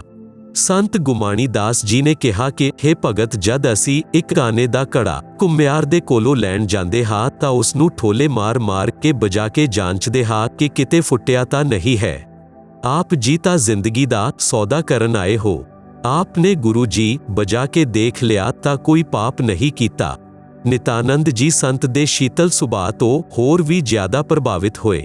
ਦੀਖਿਆ ਲੈ ਲਈ। ਸੰਤ ਗੁਮਾਣੀ ਦਾਸ ਜੀ ਨੇ ਉਹਨਾਂ ਦਾ ਨਾਮ ਬਦਲ ਕੇ ਨਿਤਾਨੰਦ ਰੱਖ ਦਿੱਤਾ। ਜਦੋਂ ਸਤਸੰਗ ਤੋਂ ਜਿਉਣ ਦੀ ਰਾਹ ਮਿਲੀ ਤਾਂ ਨਿਤਾਨੰਦ ਜੀ ਨੇ ਬਾਣੀ ਬੋਲੀ, ਬ੍ਰਾਹਮਣ ਕੁਲ ਮੇਂ ਜਨਮ ਥਾ, ਮੈਂ ਕਰਤਾ ਬਹੁਤ ਮਰੋੜ। ਗੁਰੂ ਗੁਮਾਨੀ ਦਾਸ ਨੇ ਦਿਆ ਕੁਬੁੱਧ ਗੜ ਤੋੜ। ਫਿਰ ਕਿੰਨੇ ਆਦੀਨ ਹੋਏ ਉਹ ਇਸ ਬਾਣੀ ਤੋਂ ਪਤਾ ਚੱਲਦਾ ਹੈ। ਸਿਰ ਸੌਂਪਿਆ ਗੁਰੂਦੇਵ ਕੋ, ਸਫਲ ਹੋਇਆ ਯਹ ਸ਼ੀਸ਼। ਨਿਤਾਨੰਦ ਇਸ ਸ਼ੀਸ਼ ਪਰ ਆਪ ਬੈਠੇ ਜਗਦੀਸ਼। ਭਾਵ ਅਰਥ, ਜਦੋਂ ਤੱਕ ਸਤਸੰਗ ਦੇ ਵਿਚਾਰ ਸੁਣਨ ਨੂੰ ਨਹੀਂ ਮਿਲਦੇ ਤਾਂ ਭੁੱਲਵਸ਼ ਮਾਨਵ ਹੰਕਾਰ ਵਿੱਚ ਸੜਦਾ ਰਹਿੰਦਾ ਹੈ। ਆਪ ਜੀ ਸੁਣ ਰਹੇ ਹੋ ਜਗਤ ਗੁਰੂ ਤੱਤਵਦਰਸ਼ੀ ਸੰਤ ਰਾਮਪਾਲ ਜੀ ਮਹਾਰਾਜ ਦੁਆਰਾ ਲਿਖਤ ਕਿਤਾਬ ਜੀਨੇ ਕੀ ਰਾਹ ਦਾ ਪੰਨਾ ਨੰਬਰ 126। ਜਦੋਂ ਗਿਆਨ ਹੁੰਦਾ ਹੈ ਕਿ ਅੱਜ ਰਾਜਾ ਹੈ, ਮ੍ਰਿਤਯੂ ਉਪਰੰਤ ਗਧਾ ਕੁੱਤਾ ਬਣੇਗਾ ਤਾਂ ਇਸ ਹੰਕਾਰ ਦਾ ਕੀ ਬਣੇਗਾ। ਇਸ ਲਈ ਭਗਤ ਆਪਣੇ ਉਸ ਅੜੰਗੇ ਨੂੰ ਗਿਆਨ ਨਾਲ ਸਾਫ਼ ਕਰਕੇ ਭਗਤੀ ਪਦ ਉੱਤੇ ਚੱਲਦੇ ਹਨ ਅਤੇ ਸਫਲਤਾ ਪ੍ਰਾਪਤ ਕਰਦੇ ਹਨ। ਸ਼੍ਰੀਲੰਕਾ ਦੇ ਰਾਜਾ ਰਾਵਣ ਨੇ ਭਗਤੀ ਬਹੁਤ ਕੀਤੀ ਪਰੰਤੂ ਹੰਕਾਰ ਨਹੀਂ ਗਿਆ, ਜਿਸ ਕਾਰਨ ਨਾਲ ਵਿਨਾਸ਼ ਨੂੰ ਪ੍ਰਾਪਤ ਹੋਇਆ। ਰਾਵਣ ਵੀ ਬ੍ਰਾਹਮਣ ਸੀ, ਨਿਤਿਆਨੰਦ ਜੀ ਵੀ ਬ੍ਰਾਹਮਣ ਸਨ। ਸਤਸੰਗ ਸੁਣ ਕੇ ਨਿਰਮਲ ਹੋ ਗਏ। ਰਾਵਣ ਨੂੰ ਸਤਸੰਗ ਸੁਣਨ ਨੂੰ ਨਹੀਂ ਮਿਲਿਆ, ਜਿਸ ਕਾਰਨ ਨਾਲ ਜੀਵਨ ਬੇਅਰਥ ਗਿਆ ਅਤੇ ਅਮਿਟ ਕਲੰਕ ਵੀ ਲੱਗ ਗਿਆ। ਨਿਤਿਆਨੰਦ ਜੀ ਨੇ ਕਿਹਾ ਕਿ ਮੇਰਾ ਜਨਮ ਬ੍ਰਾਹਮਣ ਕੁਲ ਵਿੱਚ ਹੋਣ ਦੇ ਕਾਰਨ ਜਾਤੀ ਅਭਿਮਾਨ ਦੇ ਕਾਰਨ ਪੂਰਨ ਮਰੋੜ ਯਾਨੀ ਹੰਕਾਰ ਕਰਦਾ ਸੀ। ਜਦੋਂ ਗੁਰੂ ਜੀ ਗੁਮਾਣੀ ਦਾਸ ਜੀ ਦੇ ਸਤਸੰਗ ਬਚਨ ਸੁਣੇ ਤਾਂ ਜਾਤੀ ਦਾ ਹੰਕਾਰ ਰੂਪੀ ਕਬੁੱਧੀ ਦਾ ਗੜ ਸਮਾਪਤ ਹੋ ਗਿਆ। ਜੀਵਨ ਸਫਲ ਹੋਇਆ। ਬਾਣੀ ਦਾ ਭਾਵ ਅਰਥ ਸਤਸੰਗ ਸੁਣ ਕੇ ਨਿਤਿਆਨੰਦ ਜੀ ਬਹੁਤ ਆਦੀਨੀ ਕਰਨ ਲੱਗੇ। ਹੰਕਾਰ ਤਿਆਗ ਦਿੱਤਾ। ਕਿਹਾ ਕਿ ਮੈਂ ਆਪਣੇ ਗੁਰੂ ਜੀ ਨੂੰ ਆਪਣਾ ਸਿਰ ਦਾਨ ਕਰ ਦਿੱਤਾ, ਯਾਨੀ ਜਿਵੇਂ ਗੁਰੂ ਜੀ ਰੱਖਣਗੇ ਉਂਝ ਹੀ ਰਹਾਗਾ। ਮੇਰਾ ਸਿਰ ਸਫਲ ਹੋ ਗਿਆ, ਨਹੀਂ ਤਾਂ ਕਿਸੇ ਰੋਗ ਦੇ ਕਾਰਨ ਜੀਵਨ ਚਲਿਆ ਜਾਂਦਾ। ਹੁਣ ਮੇਰੇ ਸਿਰ ਤੇ ਪਰਮਾਤਮਾ ਦਾ ਨਿਵਾਸ ਹੈ। ਮੇਰੀ ਰੱਖਿਆ ਪਰਮਾਤਮਾ ਕਰਦਾ ਹੈ, ਮੈਨੂੰ ਕੋਈ ਚਿੰਤਾ ਨਹੀਂ। ਨਿਤਿਆਨੰਦ ਜੀ ਦਾ ਸ਼ਬਦ, ਔਰ ਬਾਤ ਤੇਰੇ ਕਾਮ ਨਾ ਆਵੇ, ਸੰਤੋ ਸ਼ਰਣੈ ਲਾਗ ਰੇ। ਕਿਆ ਸੋਵੇ ਗਫਲਤ ਮੇ ਬੰਦੇ, ਜਾਗ ਜਾਗ ਨਰ ਜਾਗ ਰੇ। तन सराय में जीव मुसाफिर करता रहे दिमाग रे। रात बसेरा कर ले डेरा, चले सवेरा त्याग रे। और बात तेरे काम ना आवे, संतो शरणै लाग रे। क्या सोवे गफलत में बंदे, जाग जाग नर जाग रे। उमदा चोला बना अनमोला, लगे दाग पर दाग रे। 2 दिन की गुजरान जगत में, जले बिरानी आग रे। और बात तेरे काम ना आवे, संतो शरणै लाग रे। क्या सोवे गफलत में बंदे, जाग जाग नर जाग रे। कुबुद्ध कांचली चढ़ रही चित पर, तू होया मनुष्य से नागरे। सूझै नहीं सजन सुख सागर, बिना प्रेम बैराग रे। और बात तेरे काम ना आवे, संतो शरणै लाग रे। क्या सोवे गफलत में बंदे, जाग जाग नर जाग रे। हर सुमरे 100 हंस कहावे, कामी क्रोधी काग रे। भवरा ना परमे विष के बण में, चल बेगमपुर बाग रे। और बात तेरे काम ना आवे, संतो शरणै लाग रे। क्या सोवे गफलत में बंदे, जाग जाग नर जाग रे। शब्द सैन सतगुरु जी पहचानी, पाया अटल सुहाग रे। नित्यानंद महबूब गुमानी, प्रगटे पूर्ण पाग रे। और बात तेरे काम ना आवे, संतो शरणै लाग रे। क्या सोवे गफलत में बंदे, जाग जाग नर जाग रे। ਵਾਸਤਵ ਵਿੱਚ ਇਹ ਉੱਪਰ ਲਿਖਿਆ ਸ਼ਬਦ ਕਬੀਰ ਜੀ ਦਾ ਹੈ। ਫਿਰ ਵੀ ਅਸੀਂ ਗਿਆਨ ਪ੍ਰਾਪਤ ਕਰਨਾ ਹੈ। ਸ਼ਬਦ ਅਰਥ, हे ਮਾਨਵ ਯਾਨੀ ਇਸ਼ਤਰੀ ਜਾਂ ਪੁਰਸ਼, ਪਰਮਾਤਮਾ ਦੀ ਚਰਚਾ ਅਤੇ ਭਗਤੀ ਤੋਂ ਇਲਾਵਾ ਹੋਰ ਕੋਈ ਗੱਲ ਯਾਨੀ ਚਰਚਾ ਤੇਰੇ ਕੰਮ ਦੀ ਨਹੀਂ ਹੈ। ਆਪ ਨੂੰ ਤੱਤਵ ਗਿਆਨ ਨਹੀਂ ਹੈ, ਇਸ ਲਈ ਮੋਹ, ਮਮਤਾ ਅਤੇ ਅਗਿਆਨਤਾ ਦੀ ਨੀਂਦ ਵਿੱਚ ਸੋ ਰਿਹਾ ਹੈ, ਯਾਨੀ ਪਰਮਾਤਮਾ ਨੂੰ ਭੁੱਲਿਆ ਹੈ। ਜਾਗ ਜਾਗ ਯਾਨੀ ਸੰਭਲ ਜਾ ਅਤੇ ਸੰਤਾਂ ਤੋਂ ਸਤਸੰਗ ਸੁਣ ਕੇ ਆਤਮ ਕਲਿਆਣ ਕਰਵਾ।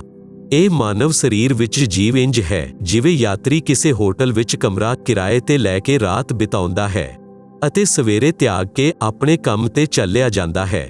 ਇਸ ਤਰ੍ਹਾਂ ਇਸ ਸਰੀਰ ਰੂਪੀ ਹੋਟਲ ਵਿੱਚ ਜੀਵ ਯਾਤਰੀ ਦੇ ਸਮਾਨ ਹੈ।